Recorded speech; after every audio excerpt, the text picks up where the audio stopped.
I got to have a lot of experience, got a lot of different culture from different countries, because I got to meet people from different countries here, like Sri Lanka, Thailand, African countries, American, European countries. So I got to learn a lot of knowledge, and it helped me grow and understand the world better. Actually, it was really nice. It was a really nice experience, really fruitful. I met wonderful people. I had really big opportunities. So I guess it was really, these 4 years have been amazing. It was a long journey, but worth it. And excited to finish. I'm excited for the new chapter. So yeah, I'm looking forward to that.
everyone, in here I want to say thanks to NUAA for giving us a chance to learn how to make a thesis in academic English writing works. And I want to say thanks to our professor who keep push and support us until we have done it perfectly.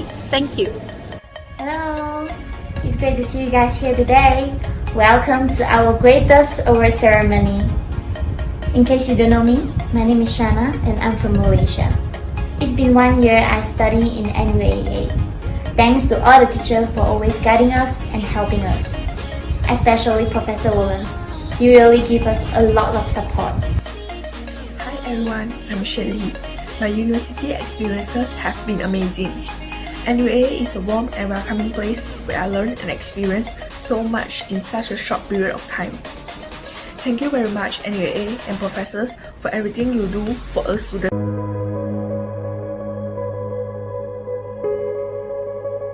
It celebrates the things we've learned about the world and about ourselves, which would be the cornerstone of our future. In the name of youth. In the name of youth. I swear. I swear. I remember the parents' expectations. Remember the teacher's instructions. Cherish the application of the university.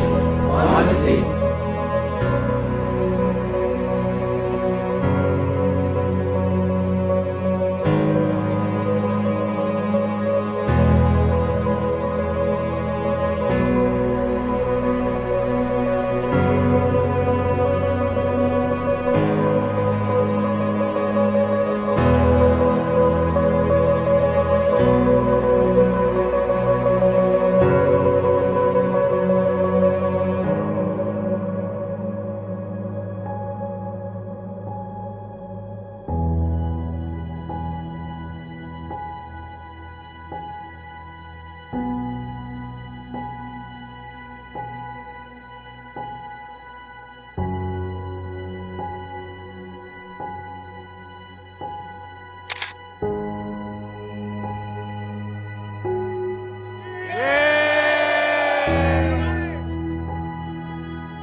Welcome everyone to the NUAA Academic Writing Presentations of 2024.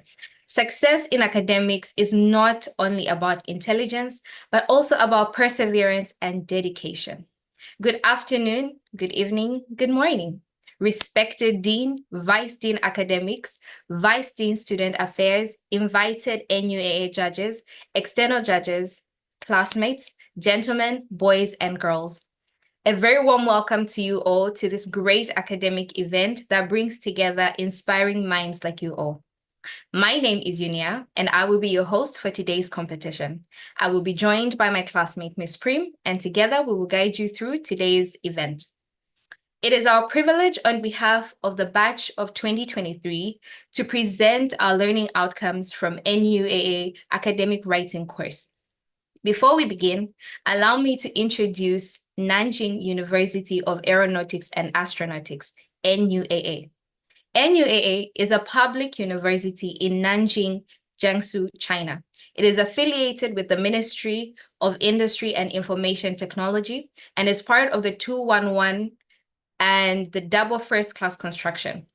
NUAA is a leading research institution focused on aeronautics, astronautics, and engineering, strongly emphasizing innovation and entrepreneurship. We are all proud students of the College of International Education, and today we will showcase our learning outcomes from this very important course that has set us up for academic success. Before we begin, I will invite Mr. Ali, my classmate, to give us our opening remarks. Thank you. Thank you, Ms. Yunia. Good morning, good afternoon, and good evening.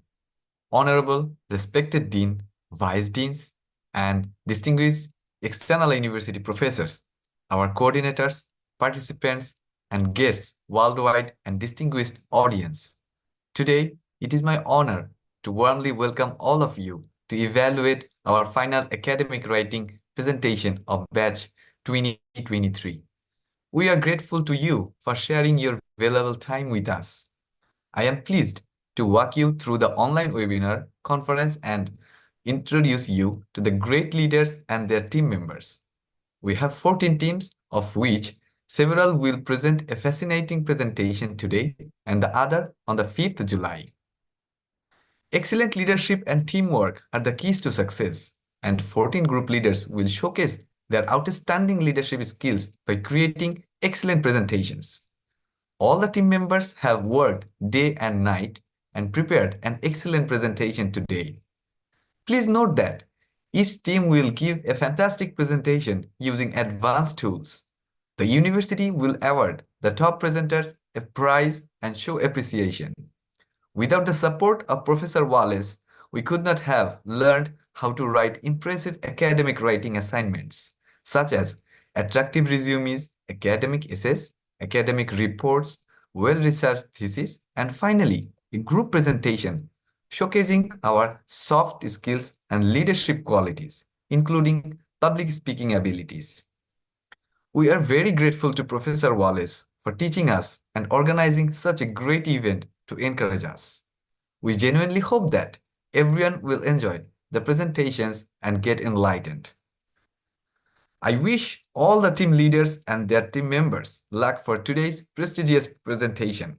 Now, I take the privilege to welcome and invite Vice Dean, Students Affairs, Professor Kevin of the College of International Education on behalf of Batch 2023.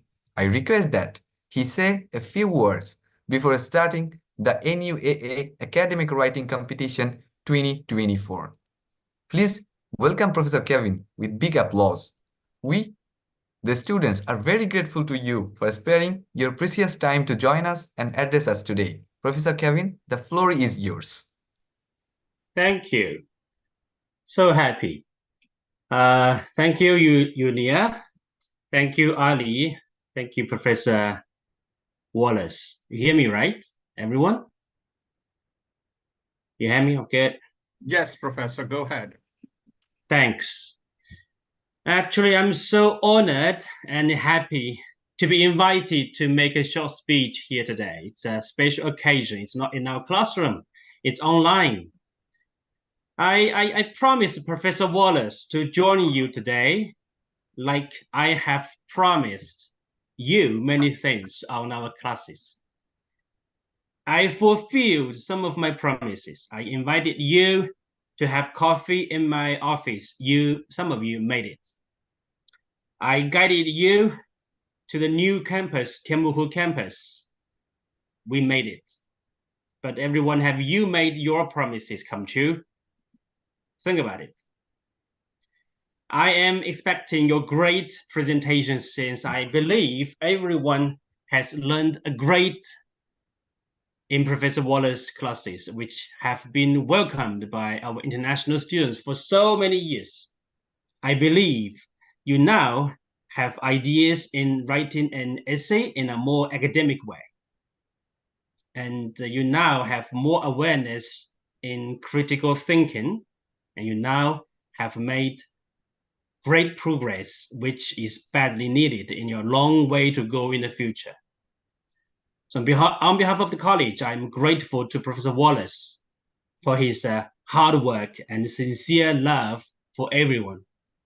He spared every effort in making his classes interesting and inspiring. Thanks a lot. All right, I look forward to your show, everyone, and please come to my office for another coffee to celebrate your success. Thanks. Thank you so much, Professor Kevin. That was a very thoughtful speech. And I believe everyone today really has a good presentation to show. Now I'd like to hand over the event to my co-host, Ms. Prim. Thank you, Unia. Dear audience, I am your co-host, Prim Temiyanon. On behalf of the organizing committee and all the students from academic writing at NUAA, I am pleased to welcome you to this wonderful competition. We have all worked hard and prepared for a long time to reach this point. Starting your work is getting half of the success already. But today's work comes with awards. These are the award categories. First, Best Thesis Award. Second, Best Thesis Award. Third, Best Thesis Award. Best Efforts Award. Best Team Award. Best Contents Award. Now that we know our awards, let me introduce our amazing judge panels. Professor Lee Mack, Vice Dean, Academics, CIE, and UAA. Professor Kevin, Vice Dean, Student Affairs, CIR, and UAA. And Professor Diana, Adjunct Professor, University of Bolton, United Kingdom, and Vice President, Academics Global Unitalks, the world's largest students online platform. The internal and external judges and the audience will judge the contest and select the best speakers and presenters. The presenters will compete in various categories. Now, follow closely the competition rules. 1. Presentation and speeches shall not be 20 to 30 minutes long. 2. Speakers from the beginning should consider their intended audience to be the public, a mixed age group, not simply an audience of peers. 3. Statement considered slanderous, embarrassing, or containing gender, religion, political, cultural, or racial stereotypes are unsustainable for this competition. 4. As soon as the presentation is concluded, the judges may ask the speakers to answer questions about their academic work, such as reports and theses. 5. The judges will base their evaluation entirely on the material presented. The decision of the judges panel shall be final and account for 50% of your scores. 6. At the end of your presentations, the audience and the students from UAA and other universities may also pose questions to you. 7. Your presentations will be polled, and the audience will vote for you, which will also be the basis of your scoring in this competition and account for another 50%. And the last rule, this competition will be live telecast and archived for other students' learning. Now, let us begin our amazing NUAA academic writing presentations competition. Without wasting too much time, we shall welcome our very first group with a huge round of applause. The second part of our competition will be on the 5th of July, same time, same place. I hope to see you. I really hope also that all the presenters will present their presentations confidently and without wasting too much time. With the permission of our Professor Wallace, allow me to invite Group 3 to take the floor. We may begin. Greetings, Honorable Dean, respected Vice Deans, distinguished professors, our coordinators, participants, guests worldwide, and all those joining us from the future. Today, we, Group 3, are thrilled to share our journey and achievements from the course of academic writing. This presentation would not be possible without the guidance of Professor Wallace. We owe our heartfelt gratitude to him for his unwavering support and direction. We will start by introducing ourselves and then dive into what we have learned in this course, including how to craft resumes, cover letter, personal statement, essay, report, and theses. We will also highlight academic and personal skills that we have honed along the way. Now let's kick off things with personal introduction of our team members. My name is Sansar Dakal, hailing from beautiful country of Nepal. I'm majoring in aeronautical engineering and am known for my plant type personality with a reflector learning style. Next up, we have Lapatrada Obsuan, affectionately known as Mali. Mali comes from Thailand, is also majoring in aeronautical engineering. She is primarily a reflector with reflector coordinator learning style, bringing balance and coordination to our team. And now, let me introduce Shensen Jiao Sengbanthai, who we all call Jiao. Jiao is from Laos and it is another star in aeronautical engineering.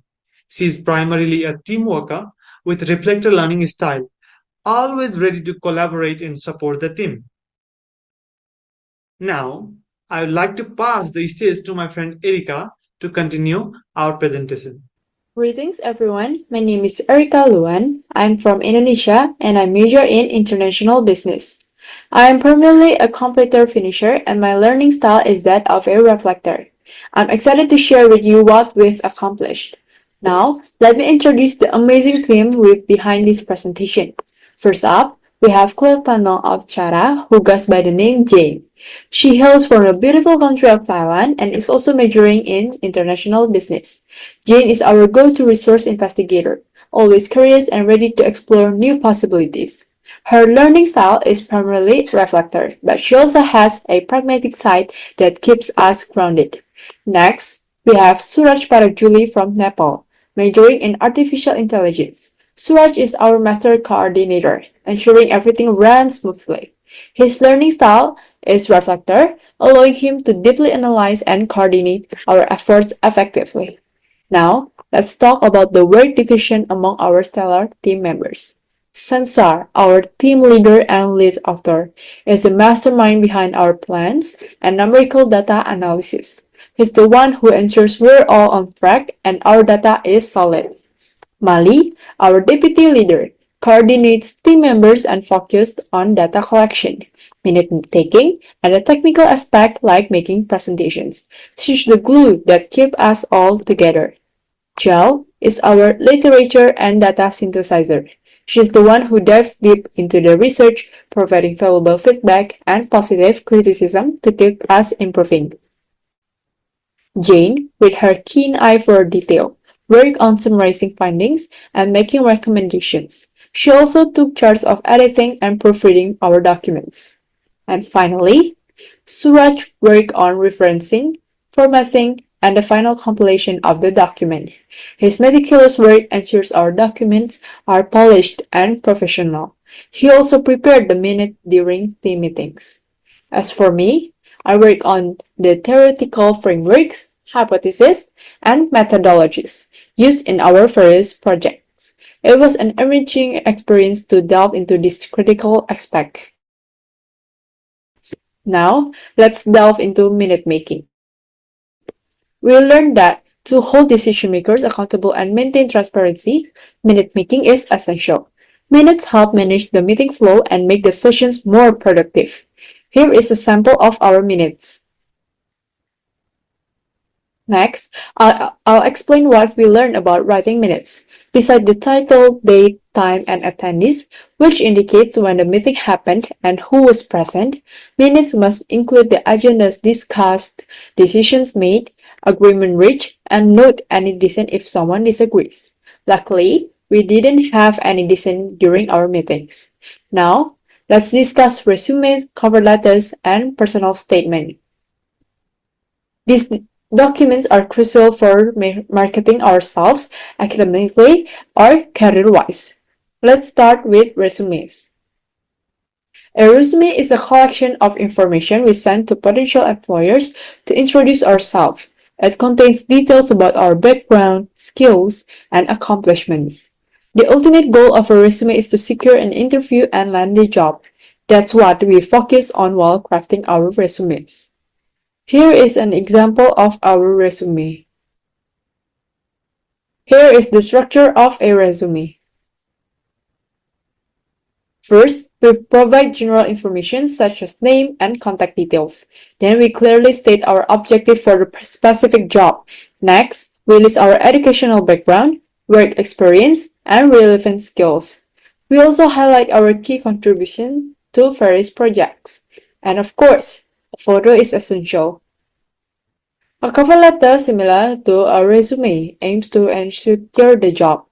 Unlike a resume, a cover letter takes a personal approach by expressing interest in a specific job. Here are two cover letters from our team members. We structure our cover letters to provide potential employers with information about who we are and how we discovered the job opening. Our letters are formal yet friendly. Now, let's move on to personal statement. Unlike resumes and cover letters, personal statements are not career-oriented. They are written to gain placement in a university. A personal statement showcases one's passion and interest in a particular subject, along with the investment and achievements in that field. Here are the personal statements of our team members. The general structure of a personal statement is similar to that of an essay. We follow this structure. We introduce ourselves, our interest in the program, followed by our passion for the program, achievement in the related field, and our future goals. Each section is in a separate paragraph, leading to a compelling conclusion. Now, let's discuss formal academic writing used in a scholarly context. First, let's talk about essays. An essay is a piece of academic writing used to present an argument, support a viewpoint, inform, educate, persuade, analyze, or critique a viewpoint. Good essays always have their arguments backed by facts. While writing our essay, we first prepared a mind map to organize our thoughts. It was a very helpful exercise. And here is our essay on the topic: Solutions to the Problems of Traffic Management. The purpose of our essay is to educate and inform while analyzing the problem from a specific viewpoint. The major points we presented in our essay are: the causes of traffic problems are either natural or human-made. Natural causes are difficult to prevent, so we can only avoid them. However, we can solve human-caused problem with a three-pronged approach. As shown in this slide, the solutions to this problem are classified in three ways: policy-wise, technological, and infrastructural solutions. Imagine having strong rules and CCTV to monitor traffic, but if the road conditions are poor, problems will persist. Similarly, policy and technology are both essential for a comprehensive solution. Now, I would like to hand over the stage to my friend Sansar, who will present the remaining part to you. We meet again, everyone. Now I will walk you through the key topics of our report, thesis and overall learning outcomes from our course. Buckle up, because this journey through the stars might just make you a connectivity wizard. First, let's dive into the report. Unlike essays where writers have freedom to make subjective claims and arguments, report writing is all about objectivity. Think of us as we spoke of writing. Just the facts, no emotional outbursts. Our task is to explain the data analysis we have performed clearly and concisely, aiding the reader in making informed decisions. To start, we prepared a mind map to structure our report effectively. Yes, a mind map because we are fancy like that. Our report is titled Low Earth Orbit Impact on Connectivity. This topic serves several crucial purposes. It aims to dispel common myths about how internet operates. It compares LEO satellite with other technologies. It explores the economic prospects of LEO satellites. In short, we are here to bust some myth and crunch some numbers. You might wonder why we chose this topic. Simply put, it's a fascinating subject that intersects with all three of our team members' majors. Additionally, it is a relatively new area that's not getting the attention it deserves. Plus, who doesn't love talking about satellites? Here is an overview of our report structure: background, methodology, findings, discussions, and finally, references to the giants on whose shoulder we stand. Now, let me explain our work on the report. First, we need to understand how the internet works. The signal your computer or phone sends to your internet service provider, ISP, which is just a fancy term for your Wi-Fi company, doesn't actually travel via satellite. In fact, 99% of data transmission today doesn't go through satellite. Surprise, surprise! If not satellite, then what? The answer might seem obvious in hindsight. Cables, specifically optical fiber cables. The lines on the world map that you can see here represent submerged cable laid across the oceans. If this cable break, our internet would go down until they are repaired. So it's not just your cat chewing on your home cables causing internet issues. However, it's not easy to lay cables everywhere, especially in rural areas. This is where satellites come into play as an alternative to optical fibers. Enter our star players, satellites.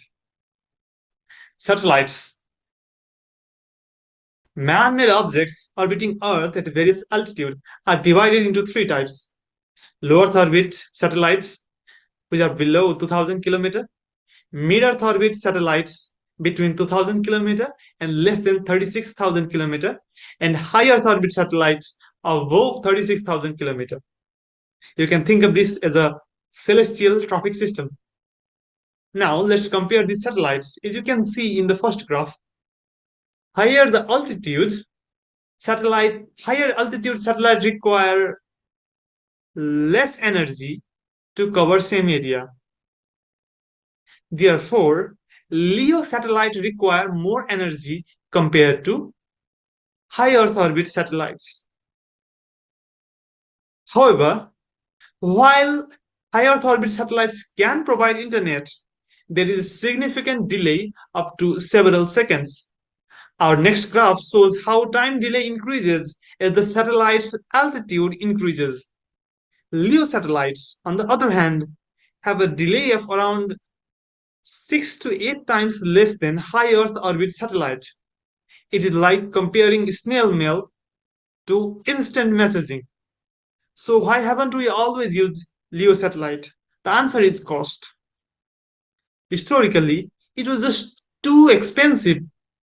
But as shown in the graph below, the cost of sending satellites to orbit has dramatically decreased from around $50,000 per kilogram in the 1980s to just around $1,500 per kilogram today. A massive 33-fold decrease. Talk about a bargain. If this trend continues, the cost might drop to just a few $100s per kilogram. Even today, it costs only $75,000 to send a 50-kilogram satellite to orbit, making it feasible option with latency around 20 to 50 milliseconds. It is practically a steal for some cosmic internet. So what have we concluded? LEO satellite internet is more expensive than both FiberNet and high Earth orbit satellite internet. When it comes to time delay though, LEO satellite have significantly more delay than fiber, but significantly less delay than a high Earth orbit satellite. Our recommendation is that while LEO satellites may become useful in urban areas in the future, their most impactful use could be in connecting rural areas and urban areas. From Antarctica to Amazon rainforest, LEO satellite internet can be provided anywhere. Just imagine potential we could unlock by connecting hidden geniuses in the remote corner of the world. Who knows? The next Einstein could be sitting in a jungle, just waiting for an internet connection. All right, now let's proceed to the next part of our presentation, ending the cosmic journey and going back to the Earth. Let's discuss our thesis. What is a thesis? What makes a thesis the thesis? Thesis is basically a systematic approach to finding new knowledge. Writing a thesis requires us to think critically about a certain idea and follow a strict procedure as required by our institution. It is like the ultimate academic boot camp. Our thesis delves into current literature and methodology we employed. We used both mathematical data analysis and qualitative data analysis. You can see a glimpse of it on the right side of this slide.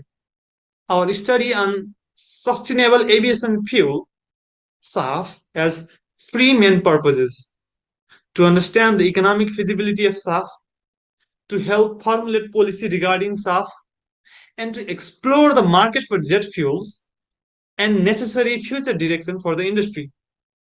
Now, our reason for choosing this topic are simple. It is an interesting topic capable of affecting the whole world. It covers the area of interest for our team members: aerospace, business, and economics. If SAF was truly feasible, we want to promote investment in SAF. Otherwise, we aim to find reasons or method that can make SAF an economically viable option. Let me explain some more core contents of our thesis. First, what is fossil fuel? Fossil fuel are energy sources like coal, oil, and natural gas, formed from the remains of the ancient plants and animals over millions of years. Imagine a prehistoric smoothie that has been left to ferment for millions of years and now powers the flight to Shanghai or Beijing. So, biomass buried under the earth holds carbon. When it's burned, this carbon is released, but forming it again, absorbing it again would take millions of years, resulting in net increase of carbon dioxide in the atmosphere. Currently, the aviation industry produces around 2% of global carbon dioxide emissions, while other industries like automobiles are quickly going electric. Aviation is lagging behind, so we need an alternative: sustainable aviation fuel. SAF is primarily made from plant products like alcohol or biodiesel. It's considered sustainable because its production can be scaled up, and the carbon dioxide produced by the burning of SAF is effectively reabsorbed within the year.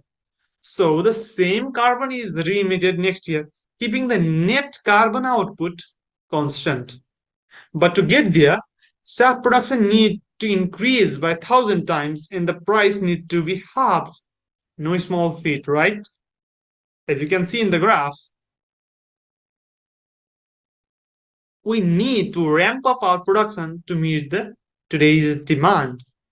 Now, let's see, how long do we have before our kerosene-based jet fuel runs out? We only have around 50 years of fuel left. We need to ramp up our SAF production capacity before we face an energy crisis. To increase production capacity by 1,000 times, even with compound growth of 10% annually, it would still take 73 years. Well, that's not fast enough. We need at least 20% of compound growth rate to secure the capacity to meet today's demand within 40 years, and 25 to 30% growth rate to stay in safe zone. Our analysis using Python shows that even technological advancement that reduce the price of SAF has less impact on adoption rates compared to policy incentive. This doesn't mean we should stop investing in SAF technology or SAF research and development, but it highlights the importance of suitable policies. To sum it up, SAF is currently twice as expensive as traditional jet fuel, and production capacity is 1,000 times less than required. To meet future demand, staff capacity must grow by 25 to 30% annually, and suitable policies can significantly increase the adoption rate of staff. This sums up thesis. Now we will look at what we have learned from this course. Our learning can be effectively summarized into two distinct parts: academic learning outcomes and individual learning outcomes. When it comes to academic part, I will describe it into few more sections. First, let's dive into minute making. We have learned that the structure of the minutes is a key. They record activities and decisions made during the meetings. Think of them as the superhero of documentation, maintaining transparency and holding everyone accountable. They ensure everyone's on the same page and provide clear record of what went down. Next up, resumes, cover letters, and personal statements. We have learned that these documents are your personal marketing toolkit. Whether you are hunting for a job or applying for further education, they showcase your academic identity. Resume and cover letters need to be polished and formal to show off your professionalism. But personal statement, they can add a bit of a flair and personality while still keeping it professional. When it comes to academic text, we have essays, report, and thesis. Now we have learned about the structure of an essay. Essays are pieces of academic literature where writer gets to state their views backed by facts. Think of them as your intellectual playground where you have freedom to be subjective. Generally, essays are concise, typically not more than a few pages. Moving on to report. Report are pieces of academic literature in which author presents data and data analysis to help reader make decisions. They must be objective, with no room for literary freedom, and follow strict protocol. A well-written report is usually longer than an essay, diving deep into the data. Finally, let's discuss our learning about thesis. Thesis is a hefty piece of academic literature where author collects and analyzes data to produce new knowledge or fill the knowledge gap. It's all about being objective and sticking to the strict protocol with no literary freedom. These are long, formal documents, though their length can vary on the depth, based on the depth of the research that author has done. Now, let's explore some key considerations for academic writing that we have discovered along the way. Firstly, any academic writer must assume that reader is intelligent but does not have any specific knowledge on the topic. We have learned that our reader are bright spark, but not necessarily expert in our field. So let's keep explanation clear and avoid assuming they know every detail. Next, it's about clarity and precision. It is clear from our journey that being crystal clear in our writing is essential. Think of it like explaining quantum physics to a 5-year-old, no room for confusion. Then, evidence-based arguments. We have embraced the importance of backing up our claim with solid evidence. Think of it as building a sturdy house. You need a solid foundation to support your ideas. And if you don't do so, by the method of peer reviews, you will definitely be proved to be wrong and your credibility will decrease. Then, a logical structure is equally vital. We have seen how organizing our writing logically helps reader to follow our train of thought smoothly, like connecting dots in a constellation. And finally, citing sources appropriately. Throughout our learning, we have appreciated the need to credit sources properly. It's like giving shout out to the heroes who paved the way for our research.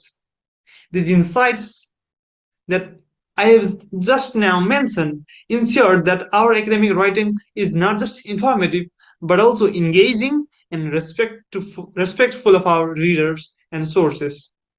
Now, let's look at some individual skills that we have learned over the course. Academic writing has been transformative, pushing us beyond writing to deep information analysis, argument development, and critical perspective evaluation, significantly honing our critical thinking. Further, research while doing the academic writing has sharpened our ability to find the reliable source and extract relevant data, enhancing our research skills. Meanwhile, continuous practice has improved our writing fluency and clarity, boosting both academic prowess and effective communication. We have learned to find and develop interesting topics into ideas, turning it into prototype and further refining it.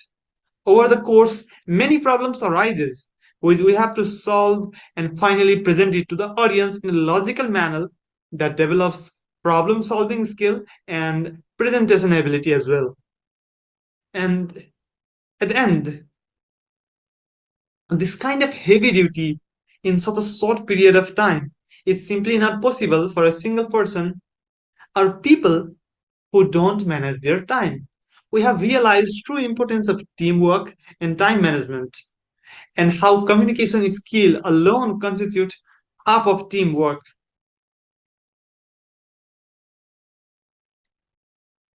And this is all about learning from the key takeaway from this course. And now, here we present to you a short video interviewing all of the team members on their most important takeaway from this course. Please enjoy. Hello, Jane. Hello, Malik. What would you describe your most important learning outcome from this course? I have learning how to handle my schedule and my priorities better. Thank you. Hello, Elika. Hi. What you gained from this course? I improved my writing skills and communication skills in this course. Thank you. Hello. This is Jill. Jill, what's your important that you learned from this course? Yeah, this course has really improved my English, especially in academic writing, and I can also learn from many of skill for my team. Yeah, everyone have good, right? Hello, Slat. What did you learn from this course? Hello, Mali. The most learning outcome I would say from this course is that I get to work with such hard-working person, and another thing is I learned more how to be more patient. Thank you. Thank you. Sansa, what did you learn from this course? Well, I was team leader and planner, so there are two most important things that I learned. One is the success that you're looking for lies in the grind that you're avoiding, and another is together we move mountain. These things, while looks easy when you say, but unless you truly work, unless you truly have that inner awakening, you do not really realize. And I have realized that in this course activities. What about you, Mani? I learned to trust each other about skill and ability, and I improved my design presentation skill. That is great. Yes, thank you. Everyone, can you come here? Thank you, professors, for guiding us and giving us the wonderful opportunity. Thank you. Bye-bye. Everyone, you have listened to this presentation and watched the video. If you have any questions, please, we are excited to answer your questions. And if you like our presentation, your single vote would be very impactful on our academic life. So I request you to select excellent while voting. Once again, very much thank you all. Bye-bye. Do we have any questions? Wow. That was an amazing presentation. Who doesn't love talking about satellites? I definitely learned a lot from your report group 3. It was very thorough, and I'm definitely looking forward to connecting urban areas and rural areas.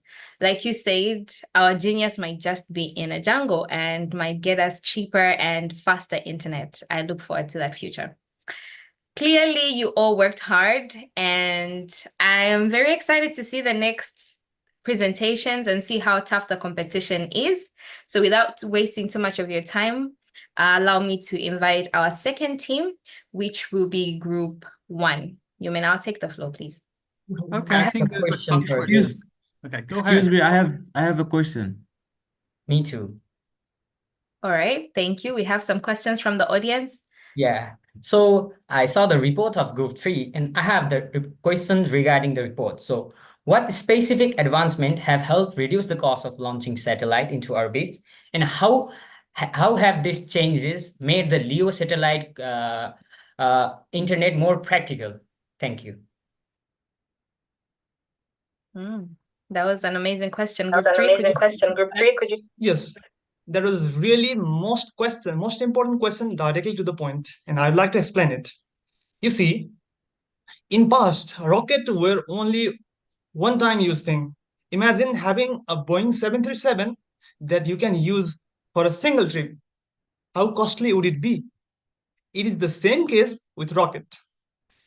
In past, rocket could be used only once, but now with the advance of space technologies, because of entrepreneurs such as SpaceX and so on, now you can use rocket again and again. As you can use rocket again and again, the cost reduces dramatically. And furthermore, the electric equipment and the semiconductor technology has developed dramatically. And because of this reason, it is estimated that in future it might be reduced to just few hundred kilograms, and that will be way too cheap. And because it is cheap, the consumer will have to pay less price, and obviously this will help LEO internet to be applied, to be used widely. And I hope this answers your question. Thank you. What a great question. Thank you so much for answering my question. We have our next question as well. You can come to the floor, please. And any other question? Firstly, I have to tell the presentation was just too good. And my question is based on your thesis. And as you mentioned, you argue that policy incentives are crucial for the adoption of sustainable aviation fuel. Could you provide specific examples of policy measures that could effectively promote SAF adoption and discuss their potential impact on aviation sector? Yeah. Okay, I will answer this question. Yes, sure. Policy incentives can significantly boost SAF adoption, and tax incentives or subsidies for airlines using SAF could offset its higher cost, making it more attractive. Implementing carbon pricing to reward airlines for reducing emissions and mandating blending quotas to ensure demand could also help. So, investing in resource and development or R&D to advance SAF production and lower costs will further support its viability, driving the aviation industry towards sustainability. Thank you. Amazing. Wow. Group 3 is definitely prepared. I hope all the other groups are taking note. The answers are very articulate and well explained. I'm learning so much. All right, if there are no more questions, I would like to invite our second group for the competition, which is Group 1. Please, you may come through. Professor Kevin, do you have any questions before we go to the next part? I don't have any more questions. Very good presentation, yeah.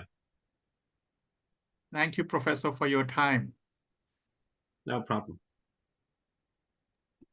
Thank you, everyone. Group 2, you may come through. Good morning, good afternoon, and good evening. Esteemed guests, respected Dean, Vice Dean, distinguished university professors, our coordinators, and fellow students. It is a great honor to welcome you all to our presentation today. My name is Ali, and on behalf of my group, I'm excited to present the culmination of our academic writing course. We are grateful to NUAA for providing us with the opportunity to enhance our writing skills under the expert guidance of Professor Wallace. This course has been an enriching experience for all of us, and we are eager to share what we have learned. Throughout this presentation, we will take you through the various components of the course, highlight the skills we have developed and demonstrate the steps we have mastered to tackle any writing tasks effectively. Thank you for being here, and we hope you find our presentation insightful and reflective of the hard work and dedication we have put into this course.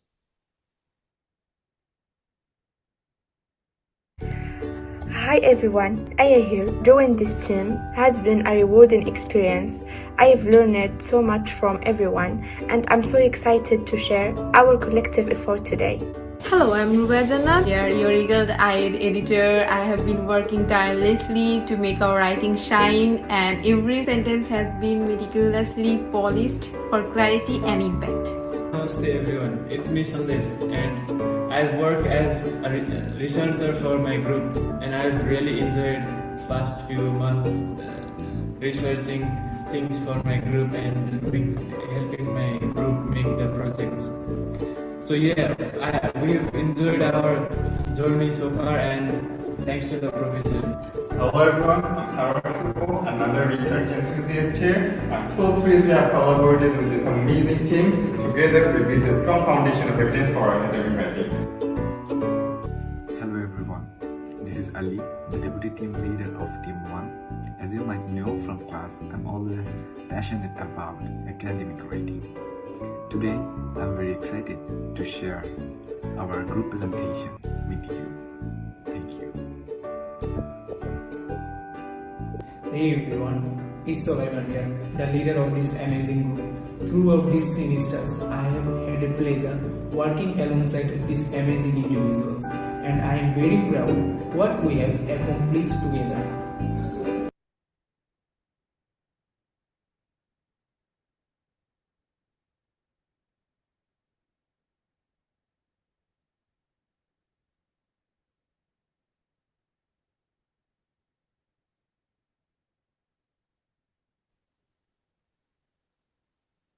Hello everyone. Today we are excited to present an overview of what we have learned through our academic writing course. Throughout this course, we have covered a range of essential writing skills. We began with an introduction to the course, setting the stage for our learning journey. The learning process was highly interactive and practical, involving various writing exercises and peer reviews. This approach helped us apply the concepts we have learned effectively. We started with resume and cover letter writing, learning to showcase our skills and exercises completely. We then moved on to crafting personal statements that effectively convey our unique stories and aspirations. In essay writing, we focused on structure, argumentation, and supporting our points with evidence, enabling us to write clear and persuasive essays. We also learned how to create professional and informative reports, organizing our information and presenting our findings effectively. Thesis writing was one of the more challenging aspects, but by breaking down the process into manageable steps, we gained confidence in producing high-quality theses. Overall, this course has equipped with us a robust set of writing skills that will be invaluable in our academic and professional pursuits. Thank you for your attention. We hope the presentation gives you a good overview of what we have accomplished. Now, let's come and see what we have learned through this academic writing course. Now, I'm showing the resumes we have learned to write all of the team members of our team. Now, I'm showing the resumes we have learned to write. A good resume makes a strong first impression, highlights your skills and experiences, sets you apart from other candidates, increases interview chances, and demonstrates effective communication skills. This is our cover letter. This is our personal statement. Now, let's talk about the steps to learn anything effectively. We have identified a 5-step process that can be applied to various learning tasks. Step 1, creating a mind map. The first step is to create a mind map. This helps us visualize the main concept and how they connect. It's an excellent way to organize our thoughts and see the bigger picture. Steps 2. Following the map. Once the mind map is ready, the next step is to follow it. This means breaking down the learning process into smaller, manageable tasks and systematically working through the team. Step 3. Creating a draft. After understanding the concepts and gathering information, we create a draft. This is where we start putting our ideas into a structured format, whether it's for an essay, report, or any other projects. Step 4. Editing. Editing is crucial to refine our work.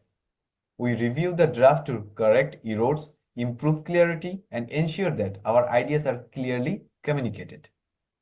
Step 5. Final work. The final step is producing the polished work. After through editing, we finalize our project, ensuring it meets the required standards and effectively conveys our message. By following these steps, we can learn and complete any task more efficiently and effectively. Now I am going to introduce to you all with our essay. Our essay is Cryptocurrency, a Symbolic Future for Finance. We choose cryptocurrency to explore its potential to regularize financial systems, enhance security, increase efficiency, and promote decentralized economic opportunities.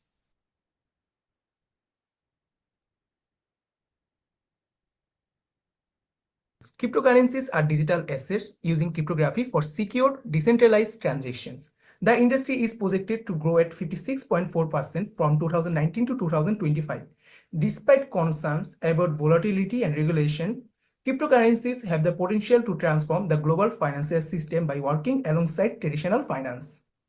Cryptocurrencies offer faster and cheaper transactions compared to fiat currencies. For example, 15.8% remitters use cryptocurrencies for money transfers, reducing fees and processing times. Bitcoins also serves as an inflation hedge due to its limited supply, with its value peaking at over 42,000 in late 2023. Growing interest from companies like PayPal and Visa indicates increasing mainstream adoption. Cryptocurrencies face significant challenges, including market volatility, regulatory uncertainty, and environmental concerns. Energy consumption is higher than some countries. However, new trends like central bank digital currencies, energy efficient mining methods, and decentralized finance approach innovation and user protection. Effective regulations require collaboration between governments, financial and the blockchain sector. While cryptocurrencies won't replace traditional finance, they can coexist, driving innovation and transforming value exchange. Overcoming challenges and embracing technological advancements will be crucial for their positive impact. In conclusion, cryptocurrencies offer clear benefits, such as faster transactions and inflation resistance. However, they face significant obstacles, including volatility, regulatory uncertainty, and environmental impact. While they are unlikely to replace traditional finance, cryptocurrencies can work symbiotically with existing systems. The future of cryptocurrencies depends on overcoming these challenges, embracing technological advancements, and enacting precise regulations to ensure their growth and positive impact. What we have learned by writing an essay: develop critical thinking and analytical skills, improve our ability to organize and present ideas clearly, enhance research and citation skills. This experience will help us articulate arguments and communicate effectively in our future academic and professional endeavors.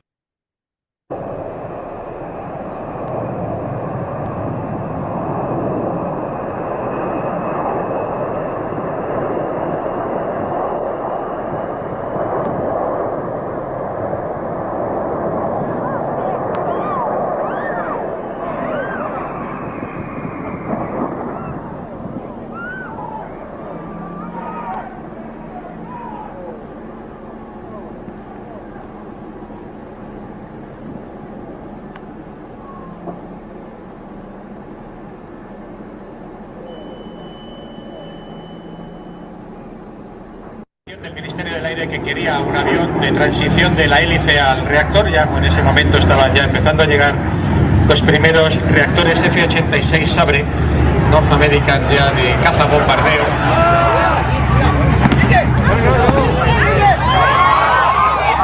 ¡Hostia!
So I welcome you all to another part of our presentation.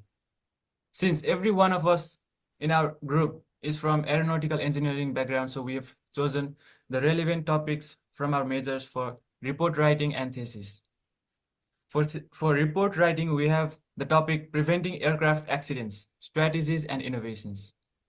So in report writing, we explore advanced safety measures and technological advancements that promise enhancement in aviation safety, reduces risks, and ensure the well-being of passengers and crew globally.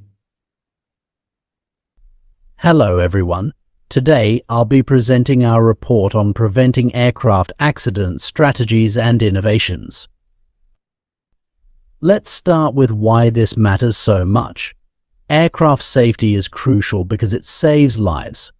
When people fly, they trust that they'll arrive safely at their destination. Ensuring this safety is vital for passengers, crew, and everyone involved in aviation. Next, we'll cover the historical context. We'll explore how rules and safety measures for planes have improved over time, especially after big accidents. This helps us understand why safety rules are so strict today. Now, let's look at current strategies. We'll talk about what we're doing now to prevent accidents, like training pilots really well and keeping planes in top shape with regular checks. Air traffic control also plays a big role here. Then we'll discuss innovations in aircraft safety. We'll look at cool new ideas, like smart technology in planes and using data to predict problems before they happen. These innovations are changing how we keep planes safe.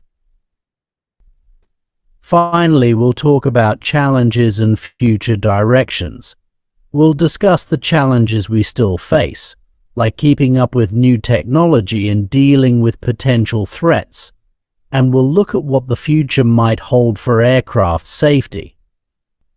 In short, our report covers why aircraft safety matters, how we've improved it over time, what we're doing now, and where we're headed in the future. Thank you for listening.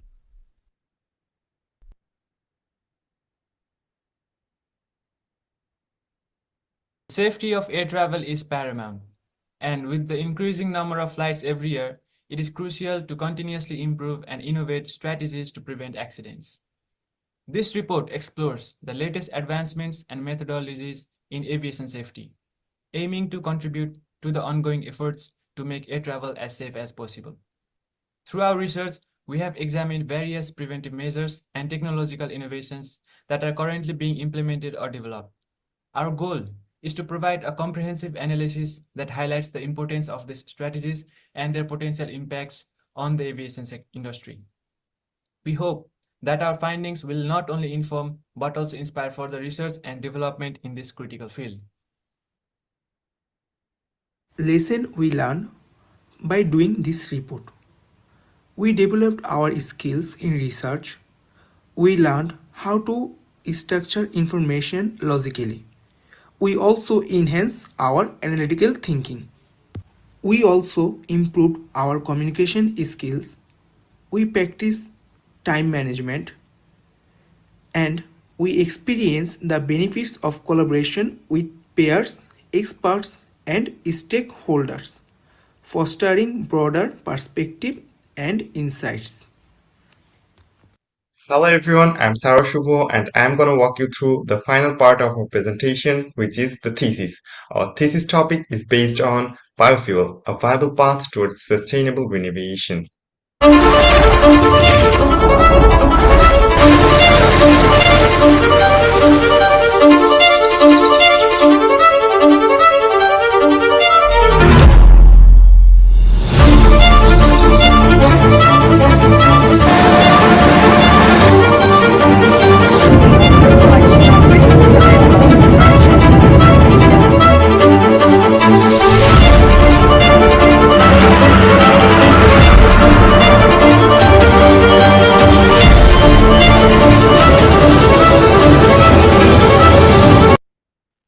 First of all, the mind map for the thesis helped us to brainstorm ideas, organize information, and improve memory recall. It truly guided us towards the final thesis outcome. The very first question that comes to our mind is what exactly is a biofuel?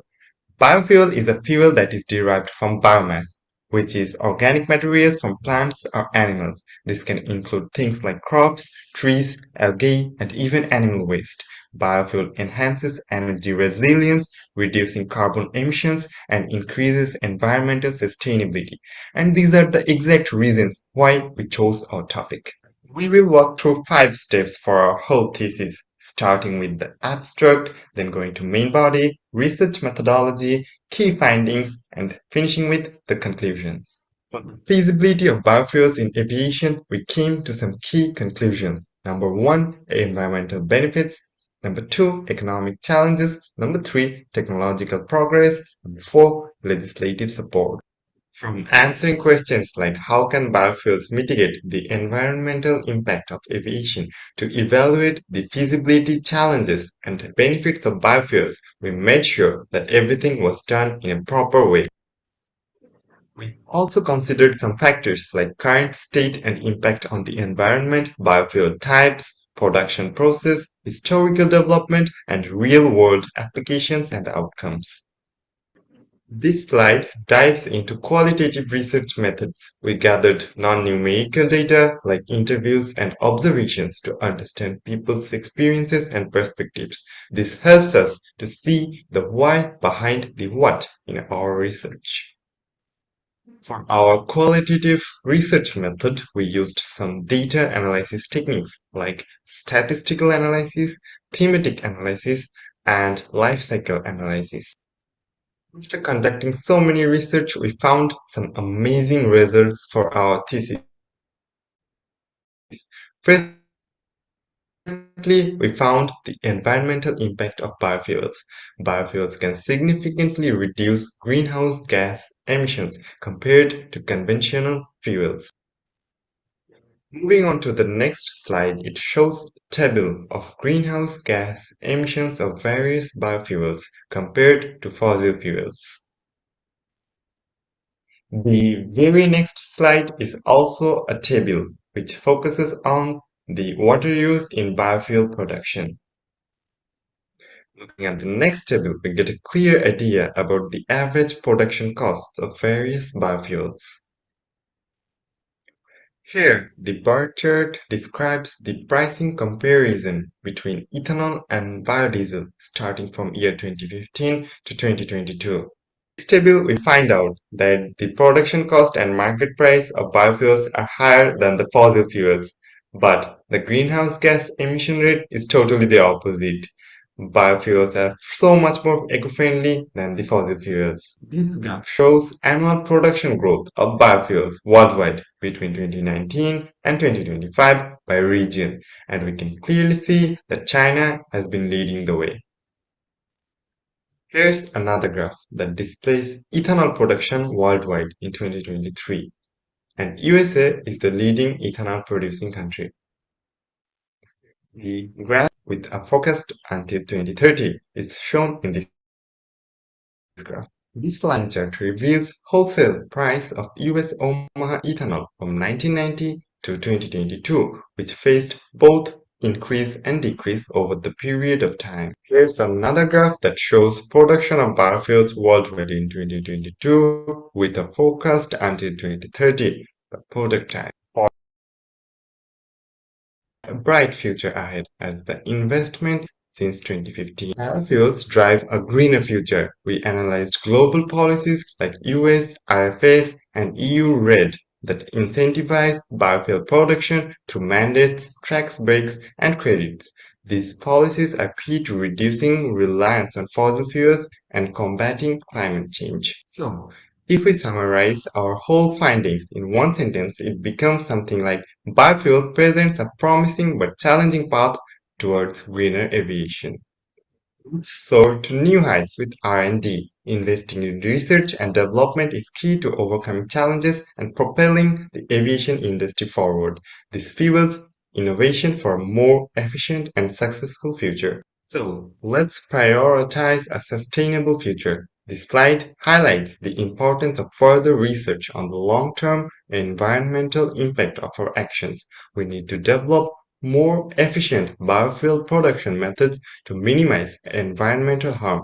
By studying sustainability, we can ensure a healthy planet for all. Strong communication skills are vital in aviation. This slide highlights how critical thinking helps us to evaluate biofuel options and clearly communicate complex information to a wide audience. By honing these skills, we can ensure safety and success in the skies.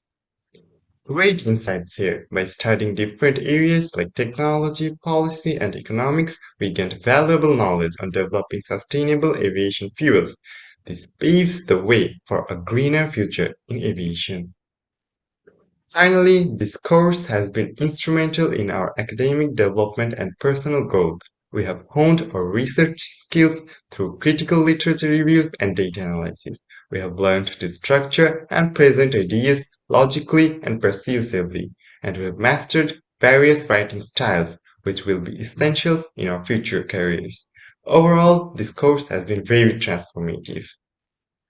We sharpened our time management and organization skills to meet deadlines. We gained confidence in expressing ideas clearly. This will be essential for our success. Thank you everyone for listening to our presentation. Have a wonderful day. Thank you so much for that presentation, Group 1. It was so rich, and I look forward to a green future where biofuels are lower and in higher quantities. What are your thoughts, Ms. Prim? Yeah, I agree with you. So, did anyone have the question for this presentation? Yes, I have a question. Yeah. Okay, so right now I was watching your presentation and I got by one of the topics you had about the thesis part, like biofuels. So I have noted down a question for you. I will read it out. While biofuels offer a near-term solution, how can your thesis address concerns about their long-term sustainability? Okay, thank you for the question. I'm Ali from Group 1, Deputy Team Leader. I will answer this question. In our thesis, we discuss strategies for sustainable biofuel production, such as using non-food food stocks, then developing biofuels from resources like algae or waste materials to avoid competition with food crops, and improved land use practices, ensuring biofuel production does not contribute to deforestation or land degradation. The third one is investment in research and developing next generation biofuels with even lower environmental impact. Thank you.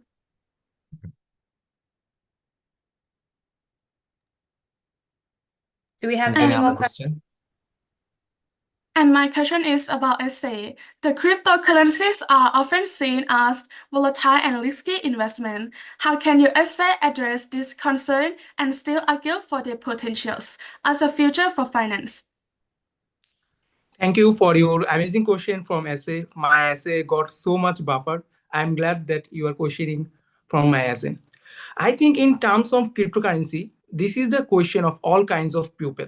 Our essay already acknowledged the volatility and discussed factors that could bring more stability, such as increased regulation, wider adoption by institutions, and the development of stable coins. It means cryptocurrencies peak to a stable asset like gold. It also highlights the long-term potential for growth and innovation in the cryptocurrency market. Thank you, Ali. This is my answer.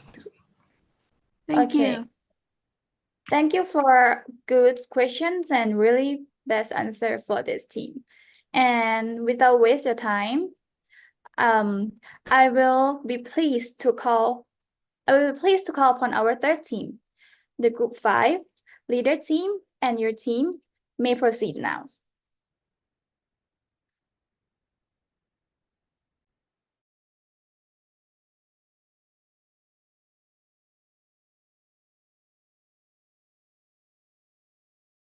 Good afternoon, ladies and gentlemen, classmates, our professor, Professor Wallace, and all of the professors that are here today with us in this meeting.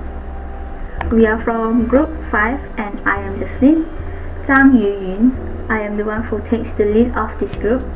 And with me there is Najib, who is our deputy team leader, Najib. Our members consist of Garafo, Zoe Chen, Chelsea, Fang Ye, and then Bayu, Yu, and lastly Tuha Mo Guangfeng.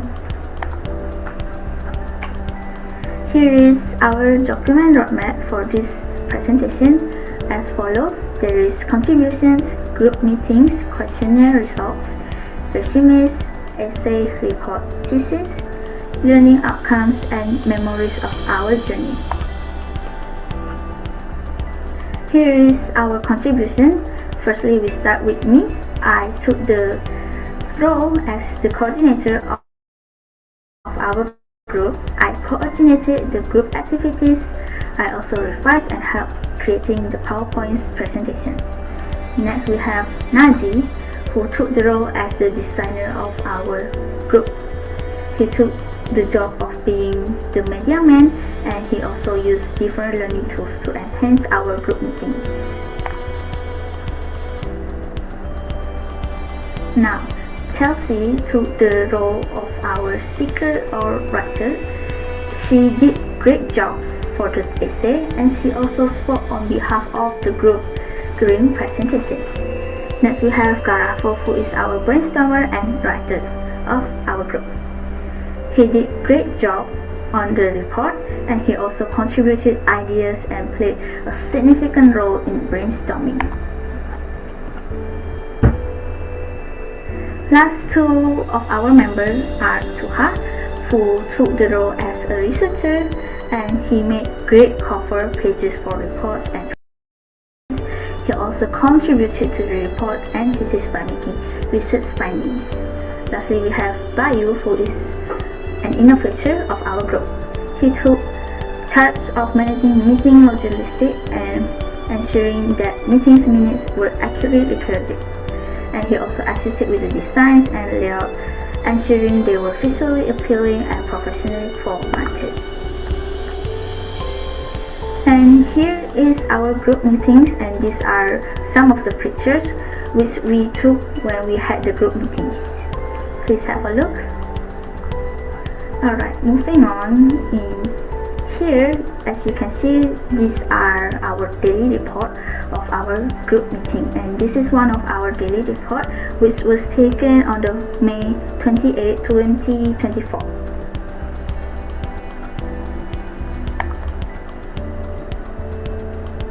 And here is the second daily report which was taken on May 2nd, 2024.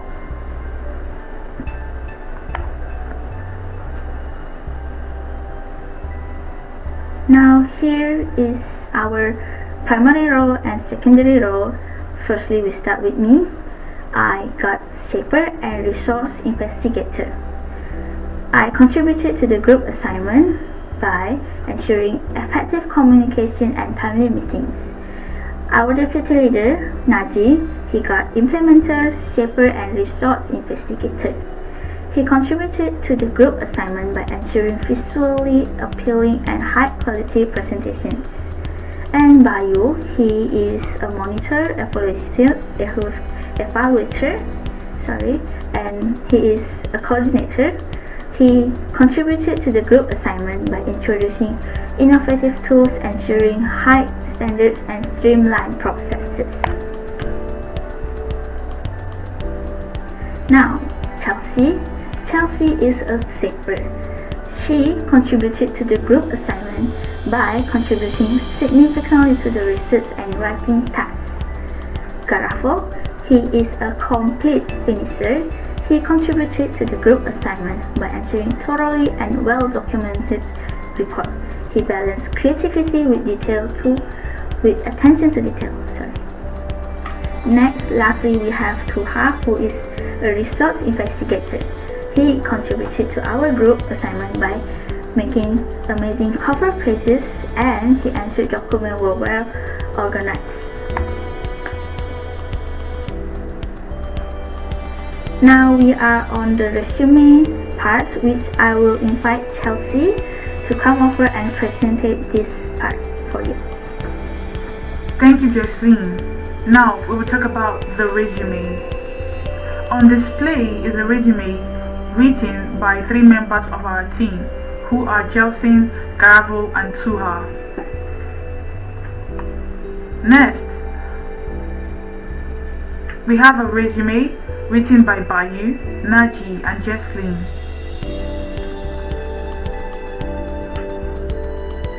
Moving forward, we would like to discuss with you about the learning outcome of a resume. This is what we have learned from creating a resume and the importance of a professional resume. Starting with what we have learned from creating a resume over time, we've learned that a resume should have a professional presentation. It should be able to communicate effectively about oneself. We have learned to communicate our strengths and achievements clearly and concisely. We have learned to also pay attention to details about ourselves and master the skill of tailoring our resume for different job opportunities. We've also learned self-reflection, which is one of the key things to writing a resume. Next, we would like to talk about the importance of a professional resume. We have so many importance of a professional resume, but here are some key points of some importance that led us through writing the perfect resume over time. 1. Organized information. We've learned that our resume should be organized and give information that is clear and concise and also engaging about ourselves. And the resume should demonstrate your professionalism and also pay attention to key details about ourselves. It's also a way of showcasing one's qualification and skills and experiences. It's also a way to communicate with one another, but in a professional way. Moving on display is the mind map of our essay, and the topic of our essay is Reimagining Education, Fostering Personal Growth Beyond Academic Performance. The key question to this topic is, what if doing well in life demands more than the ability to pass an exam? In the world today, we all know that students dive focus on academic performance, leaving their personal development behind. So this topic is an eye-opener that will let us understand how to foster personal growth and why personal growth is very important in one's life. First, I will start with an introduction to the topic. Over 70% of the world's most influential great entrepreneurs are said to be undergraduates or non-educated. They got to the level of success due to their push to their personal development. This is because they fostered personal growth beyond their academic achievement. Now, let's talk about how to foster personal growth. To foster personal growth, you have to first set your standards and criteria. Is understanding the various types of success and choosing the one that aligns with your goals. Also, to foster personal growth, we have to feed our passions, uniqueness, and special skills. In the academic system today, students focus more on academic achievements, leaving their personal development behind.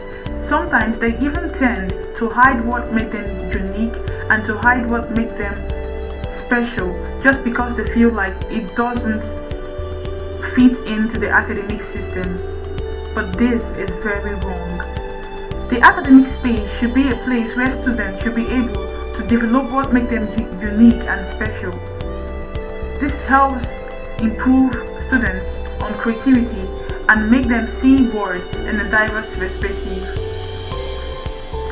Another point to how to foster personal growth is self-reflection. Self-reflection is like digging deep into oneself and finding out those things that make you unique and those things that bring purpose and direction to your life. Next, we focus on why personal growth is important. Personal growth helps one to find a sense of purpose and direction. It helps you understand the various types of success and helps you pick the types of success that aligns with your goals and experiences and skills. Personal growth also helps one understand oneself and how to develop what makes you unique. As it is said, all children are born artists by Picasso. We also have many people who have, through personal growth, developed themselves and become multi-billionaires. We have the likes of Cristiano Ronaldo, Steve Jobs, Deng, Angela Duckworth, and etc.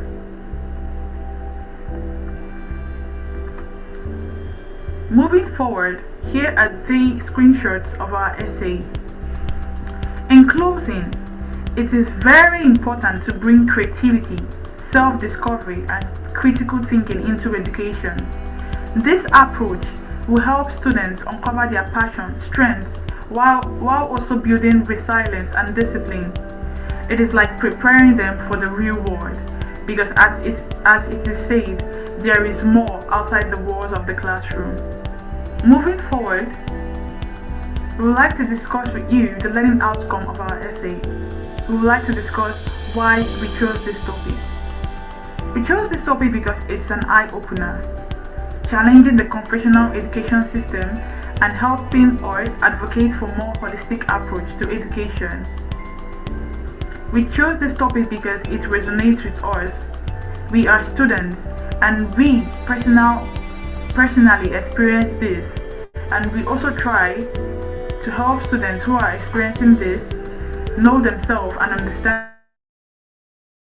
what makes them special and understand that there is more outside the walls of the classroom. We chose this topic because students have different brains and talents, and these brains and talents should be developed. Now, what have we learned in this process?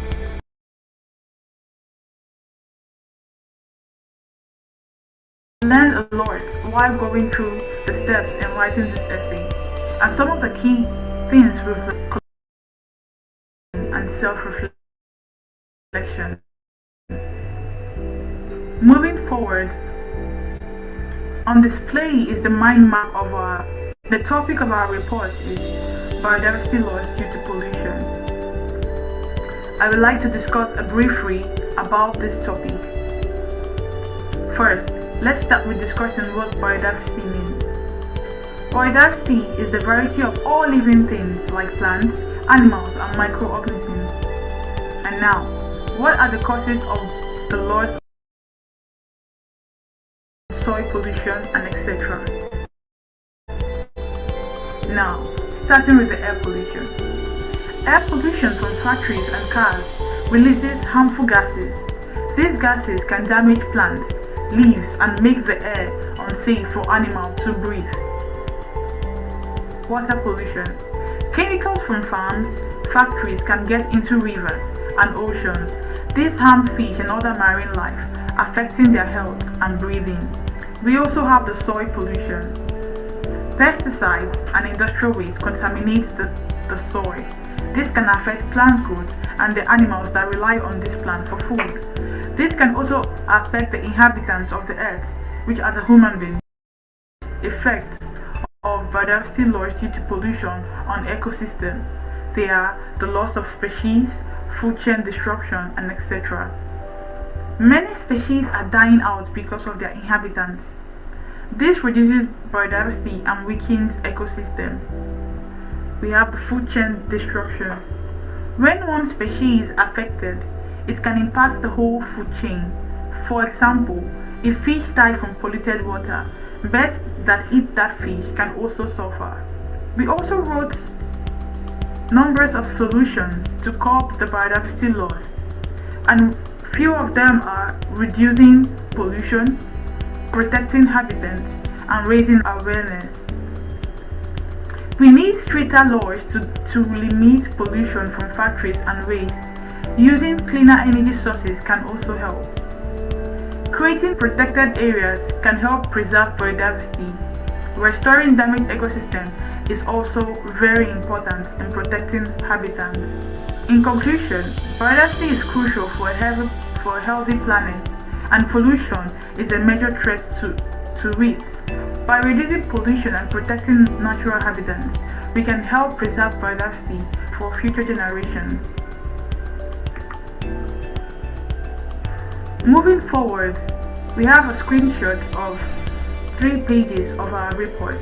In this screenshot, the meaning of biodiversity is discussed, methodology is discussed, causes are also discussed, and pollution due to improper trash disposal are also discussed. And we have a graph of annual carbon dioxide emissions by world regions. This is to show that there is a high rate of biodiversity loss, but can be caused with the recommendations that we have given. Moving forward, we would like to discuss the learning outcome of our report. Why did we choose this topic? We chose this topic because we are passionate about environmental conservation, because we know the importance of preserving biodiversity for future generations. And we also chose this topic to raise awareness about the impacts of pollution on biodiversity. Now, what have we learned in the process of writing this report? We've learned to work together as a team. We've learned how to write our ideas and researches in a well-detailed and well-formatted way. We've also learned critical thinking. This report writing process helps us think critically and also helps us understand the relation between biodiversity loss and pollution.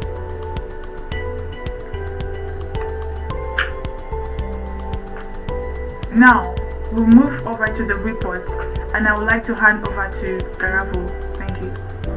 Thank you, Chelsea. This is our thesis. The topic is Challenges of Commercial Space Travel. As you can see from our mind map, there are multiple challenges of commercial space travel, including technical, economic, legal, social, and ethical. Here is a brief snippet of our thesis with 3 pages. As we know, private companies such as SpaceX, Blue Origin, and Virgin Galactic have been leading the charge in commercializing space. This thesis encompasses qualitative analysis of industry reports, policy documents, and academic reports. Now, we've prepared a short video of our thesis, and we hope you enjoy. Hello, we are from Academic Writing Group 5. I am Jesslyn, and I am the one who takes the lead of this group. With me, there is Naji, who is our deputy team leader, and two of our members, Garafo and Chelsea. Our thesis is focused on the challenges of commercial space travel. Thus, let us begin our journey through this fascinating topic.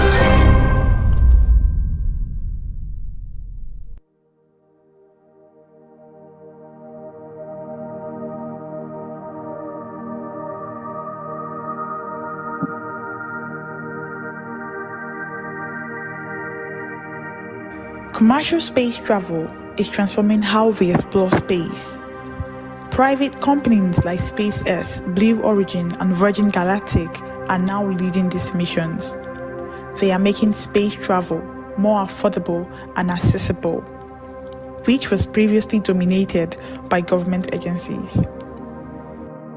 The impact of commercial space travel is significant.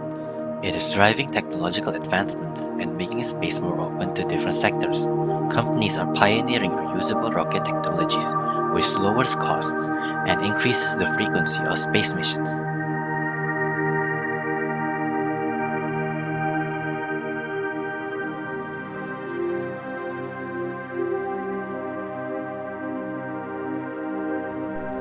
One of the main challenges is economy. Space missions are still very expensive. Despite recent cost reductions, we need effective funding strategies to ensure economic sustainability.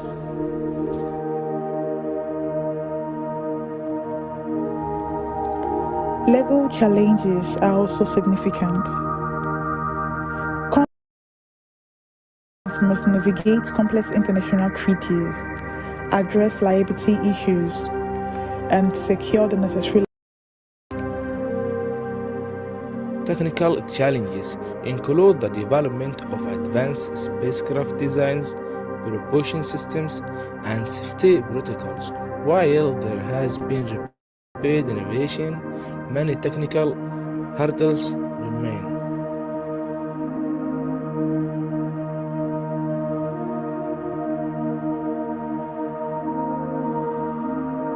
Commercial space travel also has social implications. We must consider the environmental impact, ethical issues in space tourism, and the risks to human life. Addressing these concerns is crucial for sustainable exploration.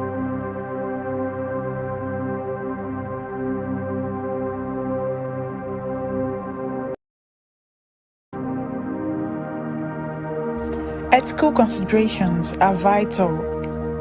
We need to ensure fair access to space benefits and responsibly manage extraterrestrial environments. Balancing commercial interests with ethical responsibilities is essential.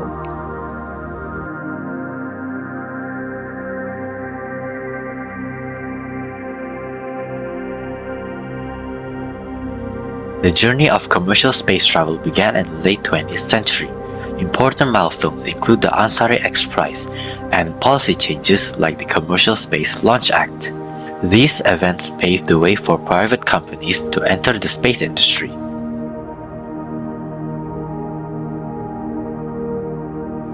To advance the commercial space industry, we need thoughtful policies, international collaboration, and continuous innovation. It's crucial to address these challenges responsibly and sustainably.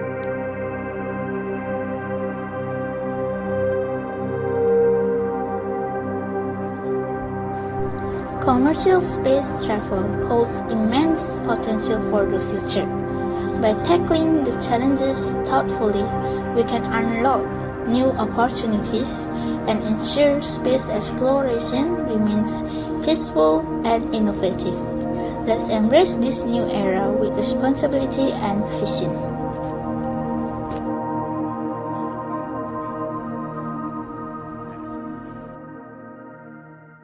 Now, for the conclusion.